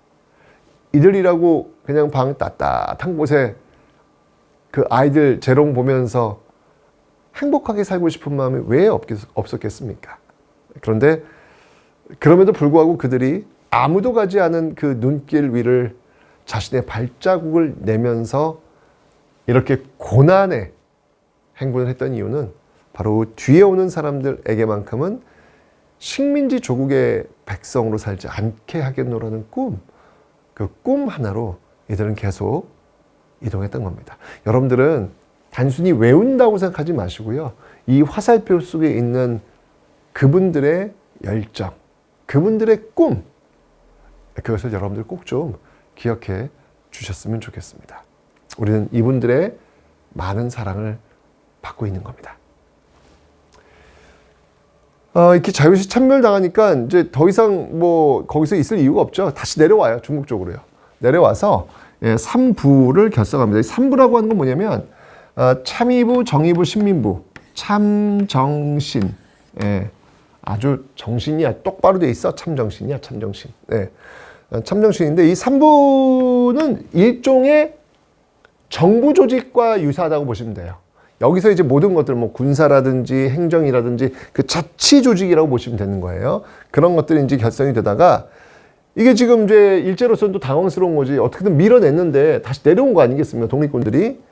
그래서 이 일본이 이 만주에 있는 그 중국 군벌들과 미세 협정이라는 걸 체결해요. 간단해요. 그냥 우리 독립군들 잡아가지고 데려오면 돈 주겠다는 거예요. 그러니까 이제 1920년대 아니겠습니까? 20년대는 이제 독립군들은 일본도 피해야죠, 중국인도 피해야죠. 굉장히 정말 사면초가에 빠져 있는 그런 모습이죠. 그래서 이렇게 흩어져 있으면 안 되겠다라고 해서 이 3부를 3개를 통합을 해요. 그래서 3부 통합운동을 전개해서 2개로 이제 3개에서 2개로, 3개에서 2개로 이렇게 통합을 합니다. 위치적으로 북만주와 남만주. 북만주에서는 혁신의회, 그리고 남만주에서는 국민부. 북만주에서 혁신의회, 남만주에서는 국민부로 통합운동을 하는데, 통합이 되는데, 이 혁신의회와 국민부가 이제 이후에 1930년대 또 항일무장투쟁을 이끄는 이끄는 어떤 그 세력으로 계속 이어진다는 겁니다. 그러니까 항일무장투쟁이 여러분 1920년 끝난 게 아니라 이제 이 흐름 속에서 결국 북만주 혁신의회, 남만주 국민부가 만들어지면서 이들이 1930년대 이제 항일무장투쟁을 또 이끌어내는 그런 어떤 중심축이 된다라고 하는 사실. 즉 우리의 항일무장투쟁은 3.1운동이 이제 본격적으로 시작되었고 일제가 패망하는 그 순간까지도 계속해서 이어질 것이다. 그 출발점이 바로 1920년대였고 대표적인 조직으로 대한독립군, 홍범도의 대한독립군과 김저진의 북로군정서를 꼭 기억하시라. 그들의 발자국을 우리는 기억해 드릴 의무가 있다. 그것이 바로 우리의 예의다. 라는 말씀을 드리면서 오늘 강의 마치도록 하겠습니다.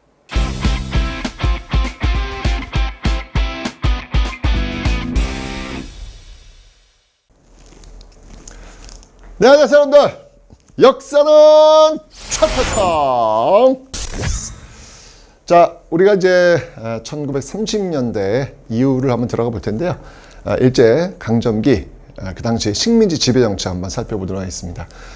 특히 이 30년대는 그 공황, 전 세계적으로 공황이 있었고, 그 공황을 타개하는 방법으로 일본이 선택한 방법은 전쟁이었습니다.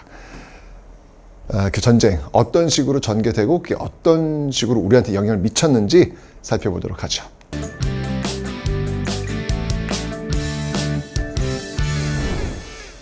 자, 여러분들 제가 지금 말씀드렸지만 대공황입니다.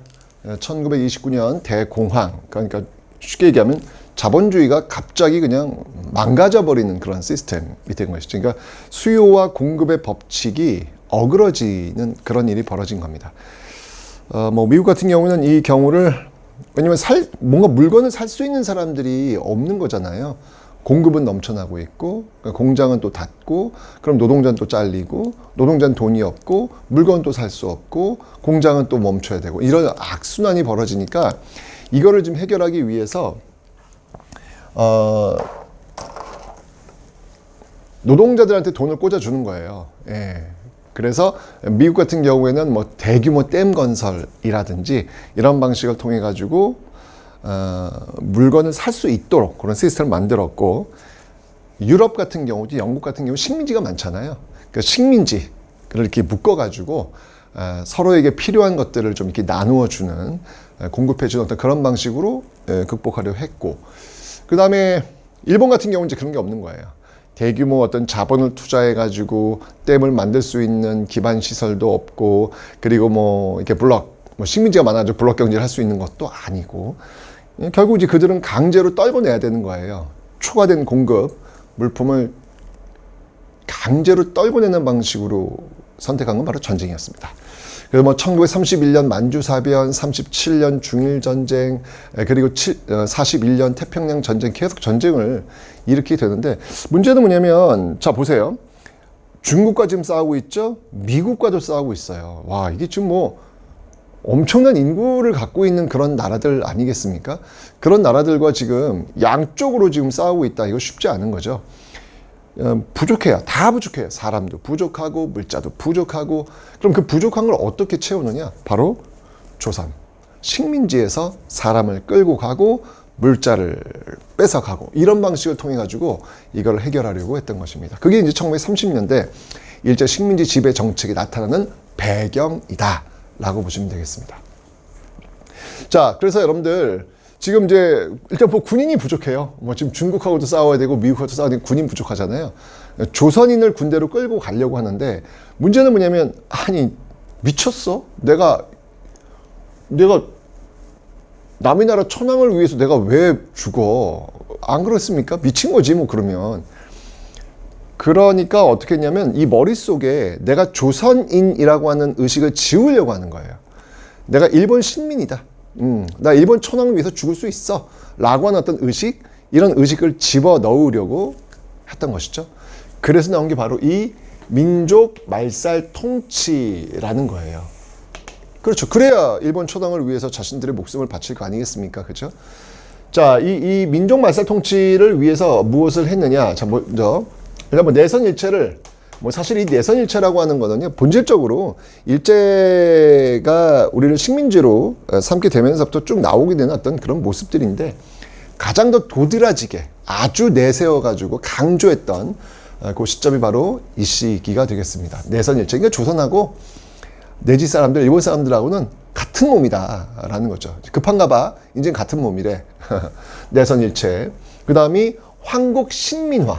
네, 우리는 천황의 신민입니다 라고 하는 것들을 지금 보여주고 있죠. 이런 것들은 모두 다 이 전쟁에 동원하기 위한 어떤 그런 수단이었다라는 얘기입니다. 그래서 이 황국신민화 정책을 하기 위해서 뭘 했냐면은, 나는 천황의 신민입니다. 이런 거 이제 외우는 게 있어요. 그래서 황국신민서사. 황국신민서사, 이거를 암기하도록 했었죠. 그 다음에 궁성요배. 궁성요배는 뭐냐면, 이제 사이렌이 울리면 천왕이 있는 그 동쪽을 향해서 절하도록 하는 거죠. 그리고 신사참배, 일본 신들에게 가서 절하는 거. 이런 신사참배. 그리고 이제 제일 결정적인 게 창씨 계명이죠. 이름을 바꿔버리는 거예요. 제가 최태성 아니겠습니까? 근데 제가 갑자기 나카무라 쇼지 뭐 이렇게 되는 거예요. 아니 우리 아빠 엄마가 준 이름을 내가 왜 바꿔야 돼? 아빠 엄마가 준 내 성을 왜 바꿔야 돼? 그죠?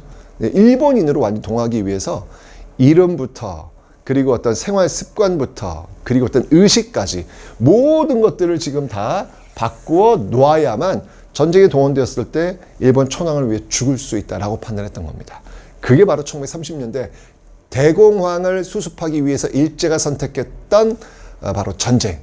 그 전쟁을 해결하기 위한 방식. 이게 바로 조선 식민지 지배정책, 바로 민족 말살 통치 형태로 나타나게 되더라라는 얘기입니다. 참고로 말씀드리면 여러분들 일제강점기 식민지 지배정책은 시험 문제에 반드시 나온다라고 설명을 드렸는데요. 어느 부분이 제일 시험이 많이 나오냐면 1930년대 이 부분이 제일 시험이 많이 나와요. 그 다음 두 번째가 1910년대 그리고 세 번째가 1920년대 이런 식으로 나오니까 뭐 시험에 정말 자주 나오는 부분이니까 여러분 틀리면 안 된다라고 하는 것을 다시 한번 말씀드리겠습니다. 자, 이렇게 정치적인 면에서는 이런 정책들이 있었고요. 그 다음에 경제적인 어떤 정책들을 한번 볼 텐데요. 여기서는 바로 대공황입니다. 대공황. 자, 이 대공황은 뭐냐. 이게 뭐 제가 얘기했잖아요. 이 대공황에 맞서가지고 이제 어떤 경제 정책들이 나왔는지.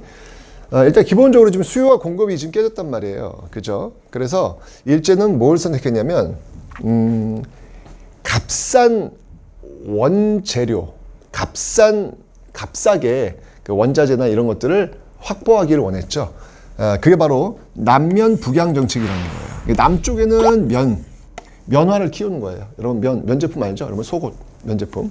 그럼 면화를 키우는 것이고 북쪽에는 양을 키우는 거예요. 양은 여러분들 양모 어디 있습니까? 뭐 양복 같은 데도 이제 쓰이고 있고요. 그 다음에 군복. 이런 데 이제 사용되는 거잖아요. 바로 이런 옷감의 원재료. 이런 것들을 확보하기 위해서 남면 북양 정책, 경제 대공황에 맞서기 위해서 남면 북양 정책을 지금 추진하고 있다라고 하는 거. 그 다음에 지금 이제 중국과 미국과 싸워야 될 거 아니에요. 군수 물자가 많이 필요할 거 아니야. 공장들을 만들어야 되겠죠. 그래서 병참 기지화 정책. 네, 여기를 이제 말 그대로 특히 이제 지금의 이제 북한 지역이죠. 여기다가 이제 그 공장들을 많이 세워요. 군수 공장들을 전쟁을 수행하기 위한 그런 병참 기지화 정책들을 추진하고 있더라. 자, 그러면서 나온 게 뭐였냐면 바로 1938년도에 나왔던 국가총동원법이라는 거예요. 그러니까 37년도 중일전쟁을 일으키고 그 다음에 국가총동원법이라는 것을 만들고 있다. 여러분들 총동원하는 거예요. 이게 이제 상위법이에요. 상위법. 이건 여러분들 뭐 여러분 표현대로 빼박이에요. 이건 상위법의 개념이기 때문에 이거는 이런 법 없었다라고 얘기할 수가 없는 거예요. 이건 그냥 나와 있는 거예요. 국가총동원법. 이건 일본이건 조선이건 같이 적용된 그런 법입니다. 전쟁이니까 지금 부족한 거야. 그러면서 국가총동원법. 전체 국가에 있는 모든 것을 총동원할 수 있는 법을 만든 거예요. 전쟁을 수행하기 위해서 얼마나 무서운 법입니까? 총동원의 주체가 국가고 국가를 위해서 총동원할 수 있다는 거 아니겠습니까? 이런 어떤 분위기가 나와버리면 한 개인의 외침, 한 개인의 자유, 한 개인의 인권 이런 거는요. 야, 국가가 지금 어려운데 국가가 필요하다는데 라고 하면서 그냥 묻혀질 가능성이 높죠. 그러니까 여러분들 이런 과정 속에서 사람 끌고 가는 거예요. 위안부가 그래서 나오는 거예요. 여러분들 위안부 자료 없다. 그런 근거 없다. 그렇겠죠. 당연히 다 태워버렸겠죠. 반인권적인 어떤 자료들을 그들이 남겨놓았을 리가 없지 않습니까? 없을 수 있어요. 근데 중요한 건 뭐냐면 상위법이라고 할 수 있는 이 국가총동원법은 문서로 꽝꽝꽝 돼 있다는 얘기예요. 그 상위법 하에서 국가가 총동원할 수 있다라고 하는 그 상위법 하에서 밑으로 시행된 작은 시행령들이 있을 거 아닙니까? 이 시행령들은 근거가 없다 할지라도 이미 이 분위기 속에서 어떤 일이 벌어질 것인지는 충분히 예측이 가능한 거예요. 여러분들 지금도 전쟁 터졌잖아요. 저기 지금 중동전 전쟁 터졌잖아요. 어떤 일이 벌어지고 있습니까? 우크라이나 전쟁 터지고 있잖아요. 어떤 일이 벌어지고 있습니까? 강간, 살해, 살인 이런 일들이 지금 비일비재하게 나오고 있죠. 전쟁이라고 하는 틀거리 속에서는요. 충분히 예측 가능한 일이라는 것이죠. 근데 거기에 지금 국가총동원법이라는 상위법이 있다고요. 그럼 어떤 일이 벌어지겠냐고요. 그 밑에 우린 위안부를 끌고 간 적이 없습니다. 라고 이야기할 수 있겠지만 그런 것들은 정말 이 큰 상위법 하에서 가릴 수 없는 그들의 어떤 치부일 수밖에 없다는 이야기죠. 그래서 여러분들 부족하니까 지금 공출 배급이에요. 공출 배급 이거 여러분들 이 키워드 잘 기억해 두세요. 시험에 진짜 잘 나오는 키워드입니다. 공출은 뭐냐면 일단 다 가져가는 거예요. 다 가져가는 거예요. 뭐 예를 들면 쌀 수확을 했어. 쌀 10건만 지금 수확했어. 10건만 일단 다 가져가는 거야. 이 공출이야. 그런 다음에 배급해 주는 거예요. 이 공출 배급. 이런 어떤 내용들이 있고요. 그 다음에 인적 자원 다 끌고 가는 거예요. 군대, 징용, 징병, 뭐 강제 노동, 그리고 일본군 위안부. 강제 징용. 강제 징용과 강제로 끌고 간 일본군 위안부는 충분히 가능성이 있는 전쟁이라고 하는 이 틀거리 안에서 여러분들 이 당시 보세요. 일본이 왜 가미가지 아니겠습니까? 폭탄 싣고 돌아올 수도 없는 그 비행기를 타고 그 미국 그 전함에 던져버리는 거잖아요. 그 자살 특공대 아니겠습니까? 그죠? 그런 것들이 허용되었던 시대 아니에요. 이 시대가. 그럼 어떤 일이 벌어졌을지는 여러분들이 예측이 가능하잖아요. 이런 일이 없었을 것 같아요. 충분히 그런 분위기 속에서 이런 법체자에서 얼마든지 가능한 그런 모습이다라는 얘기죠. 그러니까 이런 것들은 여러분들 그 일본과 우리와의 어떤 관계도 중요하지만 이거는 인권이라는 측면에서 여러분 접근할 필요가 있겠다라는 것이죠. 앞으로 이런 전쟁이 벌어졌을 때 여성들, 노약자들, 어린이들은 가장 희생의 타깃이 될 수밖에 없는 그런 존재들이에요. 그리고 그렇게 됐고요. 그러니까 우리가 이런 역사를 배우는 이유는 뭐냐면 앞으로 이런 일들을 반복하지 않기 위해서 이런 것들을 꼼꼼하게 들여다볼 필요가 있다는 얘기죠. 그런 어떤 인권이라고 하는 측면에서 여러분 좀 접근해 봤으면 좋겠다는 생각이 듭니다. 자, 어쨌건 1930년대 이후에 바로 이 민족말살 통치 그리고 국가 총동원법이라고 하는 이 전시 상황 속에서의 일제 식민지 지배 정책을 여러분들이 좀 기억해 두시면 좋겠습니다. 자, 그럼 이제 이런 어떤 일제 식민 지배 통치 방식에 맞서서 우리는 또 어떻게 싸웠는지 그 저항의 역사를 다음 시간에 배워보도록 하겠습니다.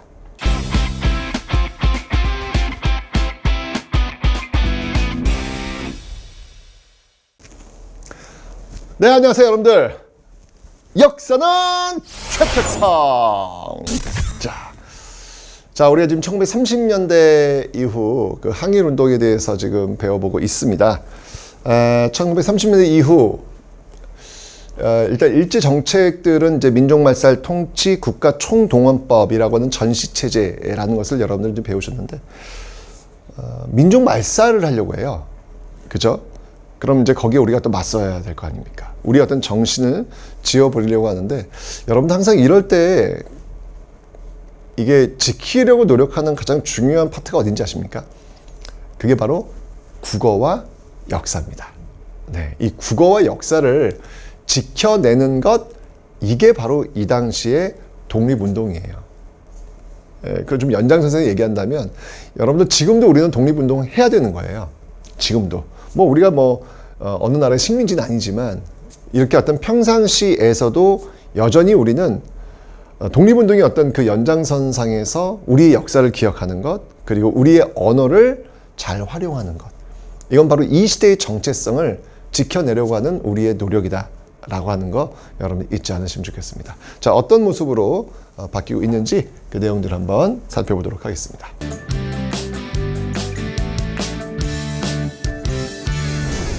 자, 지금 보시면 알겠지만 여러분들 참 이렇게 먼저 국내 상황 좀 한번 좀 살펴볼 텐데요.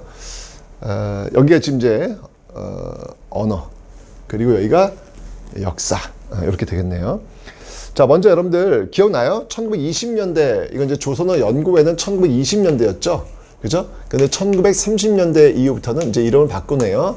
조선어 학회로 이름을 지금 바꾸고 있습니다. 조선어 연구회에서 조선어 학회로 이름을 바꿨습니다. 1920년대 조선어 연구회. 기억나시죠, 여러분들?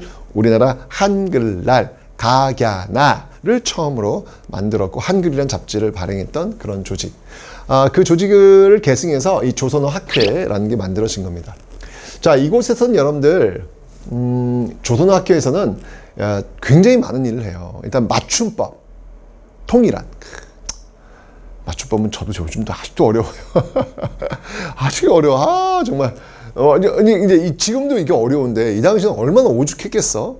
중구난방인 거야, 이게 지금. 그래서 이거를 통일할 필요가 있겠다라고 해서 한글 맞춤법 통일한, 이제 이때부터 출발하는 겁니다. 이때부터 출발해가지고 지금까지 오고 있고요. 그 다음에 이제 표준어, 표준어도 이때 제정합니다. 그 표준어 제정에 있어가지고 재밌는 일화가 있어요. 전국에 있는 모든 그 사물에 대한 단어를 다 수집을 해요. 이 조선학회에서. 그런 다음에 어떤 단어를 표준어로 할 것이냐라고 이제 거수로 결정을 하는 거예요. 그런 다음에 그걸 사전에 싣는 거예요. 왜냐면 표준어가 사전에 실리니까. 그래서 나온 게 이제 우리말 큰 사전을 이제 만들려고 하는 거야. 이게 표준어는 이제 실어야 될 거 아니야. 거기에 이제 물론 이제 각 지역의 언어들도 이제 들어오겠지만 어쨌건 이 작업을 한 거예요. 근데 재밌는 일화. 멍. 네.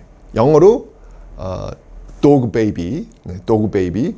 이거를 표준어로 뭘 정할 것이냐. 이제 여러 가지 이제 후보가 있었는데 2개가 남았대요. 첫 번째가 두 번째가 강아지. 이거 실제로 투표했다? 어떤 거를 표준어로 할 것이냐 라고 했는데 결국은 강아지가 표준어가 됐대요. 근데 만약에 여기서 이 조선어학회에서 얘를 표준어를 쓰면 우리는 를 표준어로 아마 그때 지금 이제 뭔가 라고 하는 단어 쓰면 비하의 어떤 그 단어가 들어가 있잖아요. 지금 의미가. 그죠? 근데 아마 이때 표준어 정해서 막 그런 의미가 아니었을 수도 있겠다라는 생각이 드는 것이죠. 예, 어쨌건 그렇게 해서 여러분들이 표준어가 정해지는 거예요. 강아지는 그렇게 해서 나온 겁니다. 네. 자, 그게 얼마나 많은 일을 한 거야. 조선어 학회에서요. 그죠? 지금 우리 어떤 일상의 언어 이런 것들을 기준을 잡는데 큰 역할을 한 것이 바로 이 조선어 학회다라는 걸 볼 수 있죠. 근데 중요한 건 뭐냐면 이 일제강점기 시절에 그렇게 해가지고 이 큰 사전을 만들려고 했는데 이거 못 만들었어요. 광복 되고 나서 만들어요. 그 이유가 뭐였냐면 42년도에 엄청난 사건이 하나 터집니다. 그게 바로 조선어 학회 사건. 그러니까 뭐냐면 지금 이제 30년대 40년대 이때란 말이에요. 이때는 일제가 어떤 통치를 했다? 민족 말살 통치야. 머릿속에서 내가 조선인이라고 하는 걸 지워내야 된단 말이야. 제일 중요한 게 뭐냐면 조선어 못 쓰게 하는 거겠죠. 언어는 너무 중요한 거니까 언어를 자꾸 안 쓰면 자연스럽게 내가 조선인이라고 하는 정체성을 잃어버릴 수밖에 없어요. 그러니까 일제가 그걸 안 거죠. 그래서 조선어를 못 쓰게 해요. 못 쓰게 하는 어떤 그런 과정 속에서 어느 한 여고생의 일기장을 일본 형사가 보게 됩니다. 미친 거 아니야? 왜 남의 일기장을 봐? 검열을 한 거죠. 근데 거기에 오늘 국어 시간에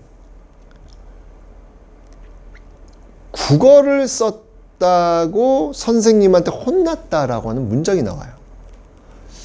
자, 여러분 일제강점기예요. 일제강점기 시기에 국어는 뭘까요? 일본어입니다. 그러니까 이거 번역해 보면 일본어 시간에 일본어를 썼다고 혼났다는 거예요.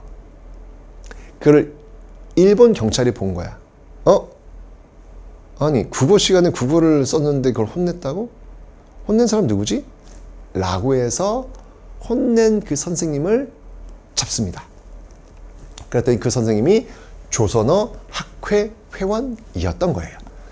이러면서 이 조선어 학회는요 반국가단체, 야 조선어를 썼다는 이유로 반국가단체가 된 것이죠. 이러면서 뭐 조선어 학회 회원들이 그냥 막 줄줄이 감옥에 끌려가서 정말 모진 고문을 당해요. 이분들 언제 나오냐면 1945년 광복되고 나서야 서대문 형무소를 나오게 되는데 나올 때 걸어 나오질 못해요. 들것에 실려 나와요. 이런 시대였습니다. 이게 일제강점기 조선어학회. 이게 언어가 여러분이 지금 우리가 이렇게 일상에 쓰고 있는 이 언어가 정말 얼마나 많은 분들의 그 노력, 땀, 눈물 이런 것들이 모여져서 지금 여러분이 쓰고 있는 건지는 좀 알았으면 좋겠어요. 우리는 지금 이게 너무 당연한 일상처럼 보이죠? 하나도 당연한 게 없어요. 당연이라고 하는 말은 존재하지 않는 거야. 이전까지 어떤 그런 과정들이 있기 때문에 지금의 이 당연한 모습으로 보일 뿐인 거예요. 이 세상에 어떤 것도 그냥 짠 하고 나타난 당연한 모습은 존재하지 않아요. 다 그 가시밭길 같은 그 과정이 분명히 있습니다. 자, 그래서 이런 조선어 학회 사건 기억해 두시면 되고요. 그 다음에 30년대에 있었던 이 브나르드 운동이라는 게 있어요. 이 브나르드 운동은 이거는 이제 그 실력 양성 운동의 일환이에요. 왜 실력 양성 운동에 1920년대 뭐가 있었습니까? 물산 보급, 물산 장려 운동도 있었고요. 그 다음이 밀립대학 설립 운동도 있었고요. 그 다음에 문맹퇴치 운동이 있었잖아요. 기억나시죠? 그 문맹퇴치 운동의 연장선이 이제 30년대 브나르드 운동. 요거는 민중 속으로라는 뜻이에요. 민중 속으로. 그러니까 지식인들이 민중 속으로 지금 기억, 니은, 디귿, 리을도 몰라 지금. 그러니까 들어가서 그들을 가르치라는 얘기예요. 민중 속으로. 요게 이제 동아일보를 중심으로 해서 나왔는데 이 배경을 해가지고 나온 소설이 시문의 상록수. 시문의 상록수. 시문의 상록수. 상록수라고 하는 소설도 있다라는 농촌개몽 운동을 지금 보여주고 있는 겁니다. 그래서 이렇게 어떻게든 우리의 문자, 우리의 언어를 지키려고 했던 노력들이 바로 민족만세 통치 정책 때 나왔다라는 것을 기억하시면 되고요. 그 다음에 이제 또 중요한 게 역사죠. 역사. 일제강점기를 대표하는 역사학자, 1910년대, 20년대 특히 이 시대를 대표했던 역사학자라고 한다면 단지 신채호, 그 다음이 박은식, 이런 인물들을 들 수 있겠죠. 신채호, 박은식. 근데 요 이제 뒤를 이어가지고 이제 30년대로 와서는요. 특히 민족주의 사학 그 계보를 이어서 정인보라는 인물이 등장을 해요. 정인보. 정인보를 중심으로 한 조선학 운동이 나오는데요. 이 정인보의 조선학 운동, 특히 정약용, 다산 정약용의 어떤 그런 글들을 다 정리를 한 다산 전집 뭐 이런 것들을 지금 때 만들면서 조선 후기 어떤 그 실학 뭐 이런 것들을 정리하는 어떤 그런 모습들이 있었습니다. 그러니까 민족주의 사학이고요. 그 다음에 이제 또 어떤 게 있으냐면 실증주의 사학이야. 그러니까 실증주의 사학은 뭐냐면 역사가의 해석이 들어가지 않는 거예요. 그러니까 예를 들면 이런 거죠. 큰별쌤 최태성은 잘생겼어. 왜? 갑자기 표정이 그렇다. 네. 근데 이거는 지금 제 주관이 들어간 거잖아요. 동의하지 않지. 난 동의해. 그건 네 맘이야. 할 수 있는 거잖아요. 그죠? 근데 큰별쌤은 남자다. 이건 팩트잖아요. 그죠? 이 실증주의 뭐냐면 큰별쌤은 잘생겼다 이런 거 안 하는 거야. 그냥 큰별쌤은 남자다. 여기까지. 그대로 있는 그대로만 보여주는 것. 이게 실증주의 사학이에요. 역사가 해석을 거부합니다. 그냥 있는 그대로의 사실만을 나열하고 있는 것. 이게 이제 실증주의 사학인데, 요 실증주의 사학을 이끌었던 대표적인 학회가 진단학회라는 거예요. 진단학회. 이 진단학회를 중심으로 해서 이 실증주의 사학이 전개되고 있었다라는 거 기억하시면 되겠습니다. 그 다음에 이제 사회경제사학이 있는데요. 요건 좀 여러분이 지어 좀 해주셔야 돼요. 이거 시험에 제일 잘 나오는 게 요 셋 중에서 요겁니다. 사회경제사학. 이 사회경제사학은 뭐냐면 사회주의 유물사관을 바탕으로 해서 만드는 거예요. 그러니까 유물사관이 뭐냐면 여러분들 역사는 발전한다고 봐요. 역사는 발전하는데 어떤 방향으로 발전하냐면 원시 공산제 출발해. 그 다음에 고대 노예제야. 그 다음에 중세는 봉건제야. 그 다음에 근대 자본주의야. 그리고 나서 최종적으로 도달할 그 모습이 사회주의야. 공산주의라는 이야기야. 그러니까 요렇게 해서 사회가 발전한다고 보는 거예요. 그래서 요 발전 프레임에 맞춰가지고 역사를 해석하는 거예요. 이게 바로 사회경제사학입니다. 근데 이 역사가 발전한다는 거는요. 어느 나라만 발전하는 게 아니라 전 세계가 다 비슷하게 발전한다는 얘기예요. 보편성을 갖고 있어요. 무슨 말인지 알죠? 역사는 발전해. 근데 그 발전하는 양상이 보편성을 갖고 있다고요. 너만 발전하는 게 아니고 나도 발전해. 너랑 나랑 비슷하게 발전하는 거야.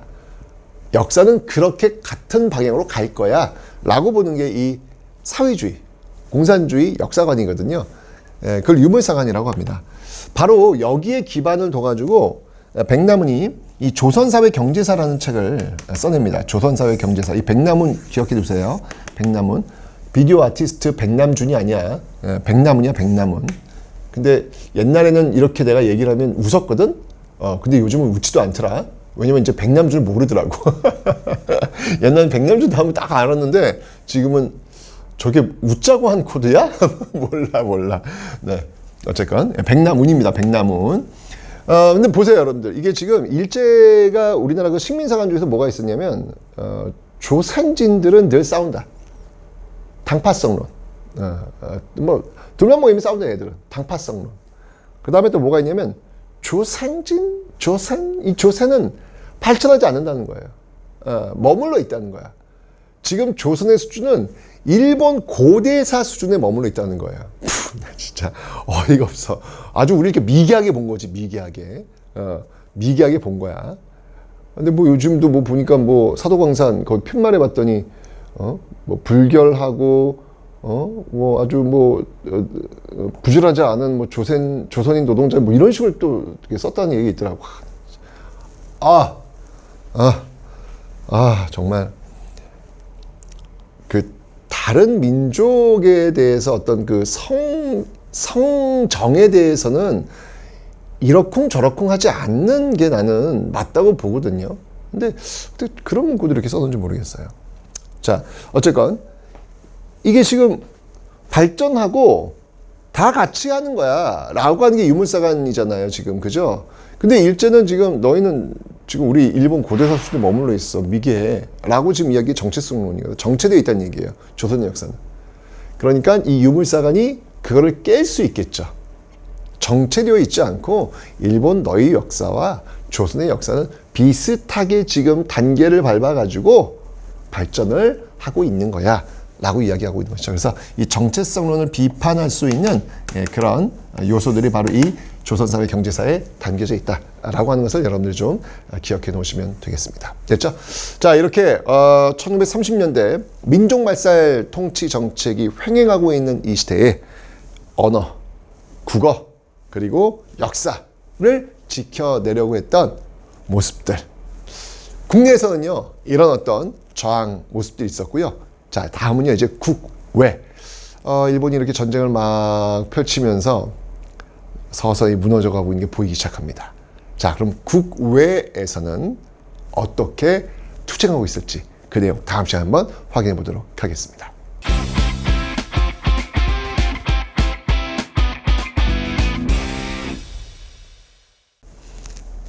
네, 안녕하세요, 여러분들. 역사는 최태성. 오늘 마지막이다. 일제강점기. 드디어 이제 오늘 마지막 시간입니다. 빨리 빛을 보고 싶죠? 네. 빛광자 아니겠습니까? 광복이. 네, 빨리 빛을 보고 싶은 마음 저도 있는데요. 마지막 터널입니다. 마지막 터널. 하지만 여러분들, 이 마지막 터널은요, 우리가 어떻게 저항했는지, 어떻게 희망의 그 싹을 틔우고 있었는지 그 모습을 마지막으로 또 한번 확인해보는 신나는 시간일 수 있습니다. 출발해 보시죠.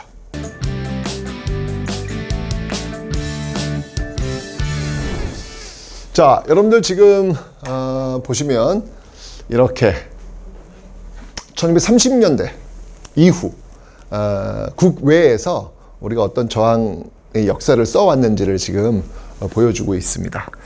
일단 기본적으로 여러분들 1930년대 초반 이 항일 무장 투쟁부터 한번 볼게요. 여러분 지도를 이렇게 보시면 이렇게 지도 있잖니? 이렇게 있으면 여기에요. 여기 이제 만주 아니겠습니까? 그래서 이 북만주 지역, 그 다음에 남만주 지역.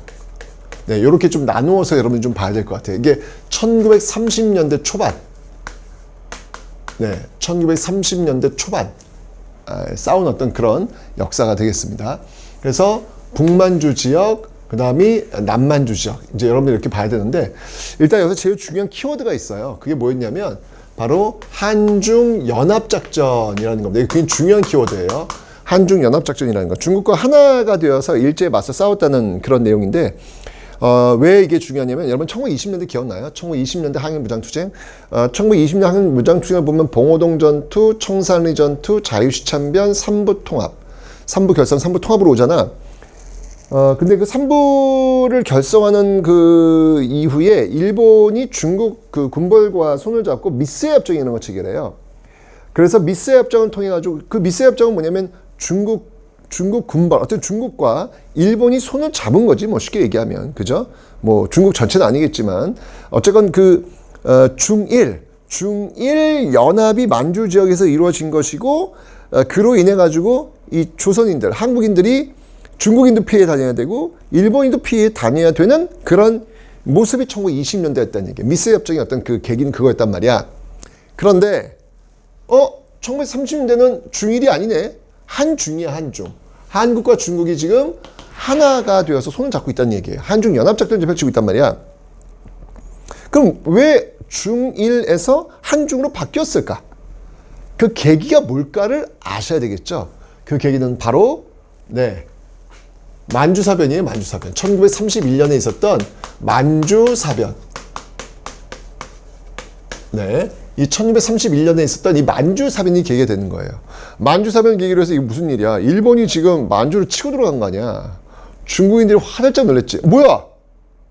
일본이 우리의 적이었어? 허허? 그러면 일본에 맞서 싸우고 있는 한국인들, 그들은 우리의 동지가 되겠네. 이러면서 만주사변 이후에 한국과 중국이 하나가 되어서 한중연합작전을 펼치게 됩니다. 이거는 이제 광복될 때까지도 계속 이어져요. 광복될 때까지도 계속 이어집니다. 한중연합작전. 여러분 실제로 중국에 가시면 깜짝 놀랄 게 뭐냐면, 중국에서 활동했던 우리 독립운동가들 있지 않습니까? 그 독립운동가들의 흔적들, 그 흔적들을 중국 정부가 어떻게든 보호하고 보존하려고 노력 많이 해요. 가끔은 좀 부끄러울 때도 있어요. 우리도 못하는 거를 중국인들이 지금 해주고 있는 그런 모습도 없잖아 있습니다. 뭐 그런 걸 보면 그거 뭐 장사하려고 하는 거지, 뭐 한국인 관광에 유치하려고 하는 거지, 뭐 이렇게 접근할 수도 있어요. 그런데 저는 그런 접근보다는 어쨌건 그거를 왜냐면 제가 놀란 게 뭐냐면 임시정부 요원들이 묵었던 숙소가 있어요. 숙소가 있는데 제가 거기 촬영을 한번 갔었는데, 거기가 그냥 아파트촌으로 그냥 다 밀어버리는 거예요.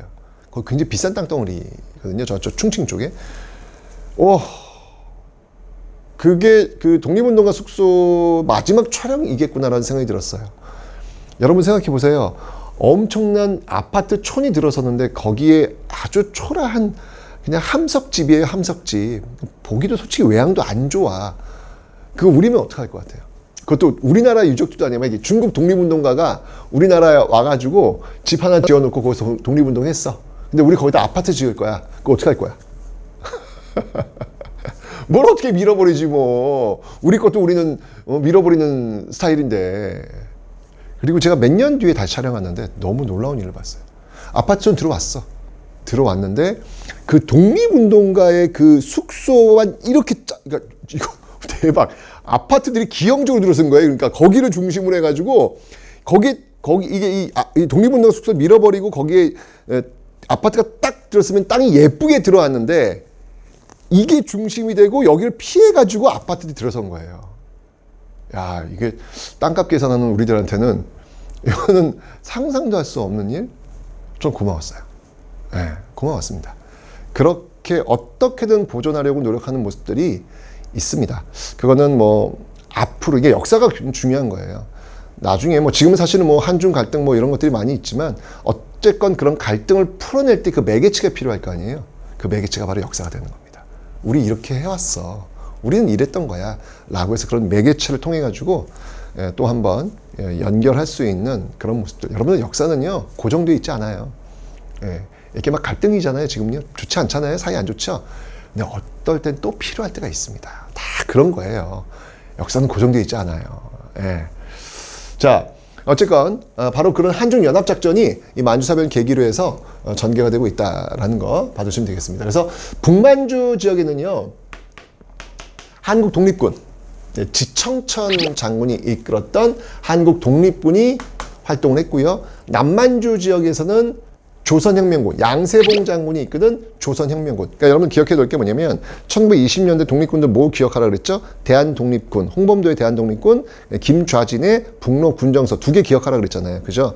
30년대로 와서는 일단 30년대 초 만주 지역에서 활동했던 한국 독립군과 조선혁명군은 기억하셔야 돼요. 그리고 이들이 어떤 전투에서 승리를 했는지까지도 기억하셔야 돼요. 이건 시험에 나와요. 이건 시험에 나옵니다. 예, 나오기 때문에 이건 외우셔야 돼요.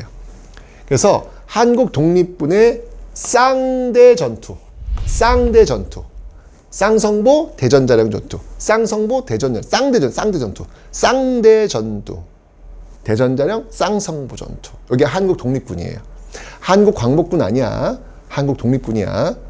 미안해. 비슷해, 이름들이 다. 근데 뭐 어떡하겠어. 싸우는데 그 당시 쓸 수 있는 이름들이 별로 없어. 한국, 조선, 독립, 광복. 뭐 있어? 없어. 이게 돌려가면 쓰는 거야. 이게 자꾸. 그러니까 알아야 돼. 어쩔 수 없어요.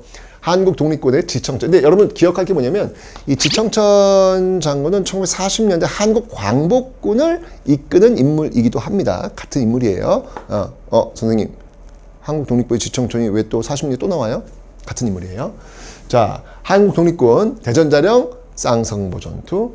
그 다음에 남만주 지역의 양세봉의 이 조선혁명군 영흥전투, 영릉과 흥경성 전투. 영흥 지역 있잖아요. 그냥 영릉과 흥경성 전투, 영릉과 영흥 전투. 그래서 요거는 여러분들 기억해 주셔야 돼요. 30년 초반에 있었던 전투입니다. 자, 그러다가 만주사변이 일어났다 그랬잖아요. 만주사변이 일어나면서 이 만주 지역에 만주국이라는 괴뢰국이 들어와. 이 만주국이라는 괴뢰국이 들어오면서 사실은 여기서 더 이상 활동하기가 어려워졌겠죠. 그래서 이 부대들이 이제 흩어지는 거예요. 일부가 어디로 들어오냐면 바로 여기 지금 이제 만리장성이야. 일부가 만리장성 이남. 이거를 뭐라고 하냐면 이거를 관내, 중국 관내, 만리장성 안쪽 관내 지역이라 그래요. 관내. 그러니까 이제까지는 이제 이 만주 지역에서 활동한 거고요. 중국 관내 지역에서 어떤 활동들이 있었는지를 한번 보자는 얘기예요. 자, 이제 중국 관내 지역으로 왔습니다. 만주 지역에서 중국 관내 지역으로 왔는데 일단 여러분 여기서 기억해야 될 조직이 있어요. 그 조직이 뭐냐면 바로 이 민족혁명당이라는 조직입니다. 민족혁명당. 자, 이 민족혁명당을 이끌고 있었던 인물이 누구였냐면요. 바로 의열단 원들이 주축이 돼요. 의열단 누가 만들었죠, 여러분들? 김원봉. 네, 맞습니다. 그 김원봉이 중심이 되어가지고 민족혁명당을 만듭니다. 왜냐면 1920년대 의열투쟁을 많이 했잖아요. 근데 이 의열단이 이제 어떤 판단을 하냐면 총을 쏘고 폭탄을 투척했는데 변한 게 별로 없는 거예요. 왜? 또 새로운 사람이 오고 또 새로운 건물이 들어서는 거야. 그래서 이렇게 개별투쟁으로는 한계가 있다. 이제부터는 당을 만들고 군대를 만들자. 개별적 투쟁이 아니라 조직적 투쟁을 하자라고 노선이 바뀌어요. 그래서 개별적 투쟁의 의열단에서 이제 당과 군대를 만드는 조직적 투쟁으로 가는 거예요. 그게 바로 민족혁명당이라는 겁니다. 20년대는 개별적 투쟁 의열단이었고요. 30년대 와서는 조직적 투쟁, 바로 민족혁명당이 결성이 되는 배경, 이렇게 바뀌는 거예요. 자, 이러면서 이제 여러 조직들 또 끌어모읍니다. 끌어모아서 만들어진 조직이 조선민족전선연맹이라는 거예요. 자, 이 조선민족전선연맹의 산하 부대가 있어요. 그게 바로 조선의용대라는 겁니다. 이 조선의용대의 역사적 의의는 뭐냐면 지금 만리장 이남이에요. 이남. 여기 중국 영토예요. 여기서 만들어진 중국 관내 최초의 한인 무장 조직이라는 겁니다. 중국 관내에 만들어진 최초의 한인 무장 조직. 이것도 여러분들 참 놀라운 거죠. 여러분 생각해 보세요. 우리나라 지금 이 안에 중국 군대를 만들겠대. 해줄 거야, 안 해줄 거야? 그러니까 이게 잠깐만 뒤집어 생각하면 이런 물음표를 던진다니까요, 이게요.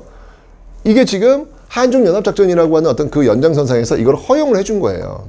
오케이. 너희들이 그러면 조직 만들어가지고 우리 같이 싸우자. 라고 해서 중국 관내 최초의 한인 무장조직이 조선의용대가 결성이 되고 있다라고 하는 걸 여러분이 기억해 놓으시면 되겠습니다. 자, 그래서 여러분들 다시 한번 1930년 초반 만주 지역에서 기억할 게 한국 독립군 그리고 조선혁명군이 있다 그랬죠. 자, 이제 30년대 중반 이후로 와서 조선의용대가 있습니다. 우리 지금 3개 공부했어요. 조선의용대. 자, 그런데 이 조선의용대가 만들어지고 나서 이후에 여러분들 기억나요? 상하이에 대한민국 임시정부가 지금 있었잖아. 근데 상하이에 대한민국 임시정부가 더 이상 상하이에서 활동할 수 없게 된 계기가 있다.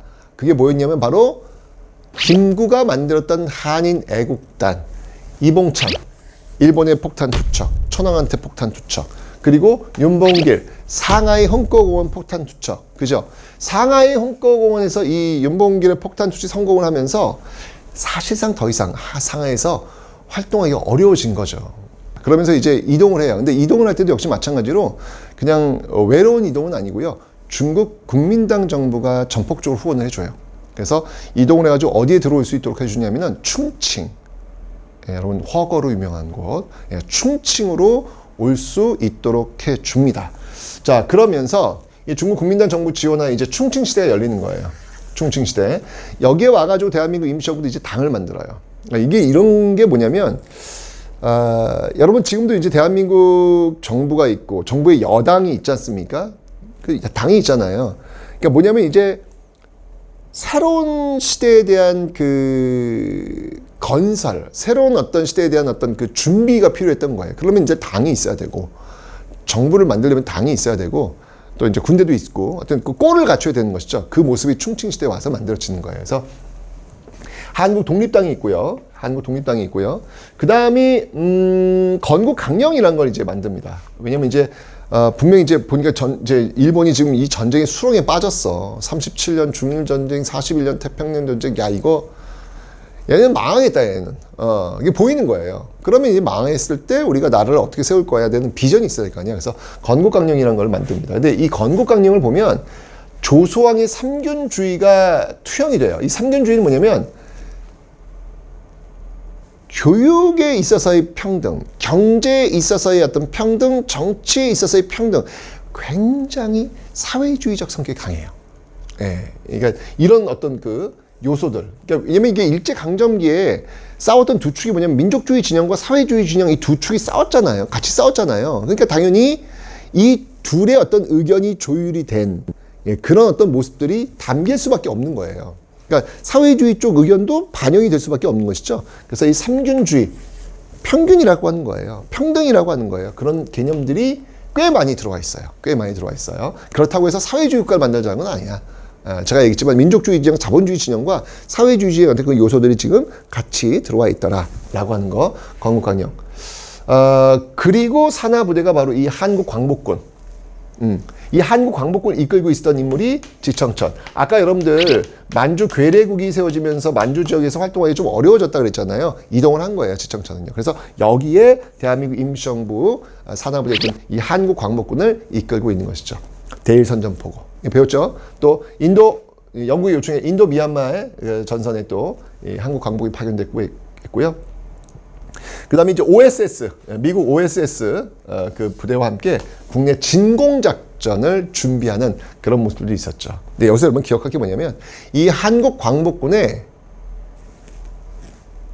중국관내 최초의 부대, 김원봉이 이끌었던 이 조선의용대의 일부가 합류한다는 사실이에요. 예, 지청천과 이제 김원봉이 이렇게 합류하게 된 어떤 그런 모습들이 보인다는 사실. 그래서 조선의용대 일부가 한국광복군에 합류했다는 사실을 기억하시고요. 나머지는 이쪽 이제 사회주의 쪽으로 가요. 조선의용군. 해서 조선의용군, 조선의용대가 이제 조선의용군으로 이름을 바꾸면서 이건 사회주의 쪽으로 갔고요.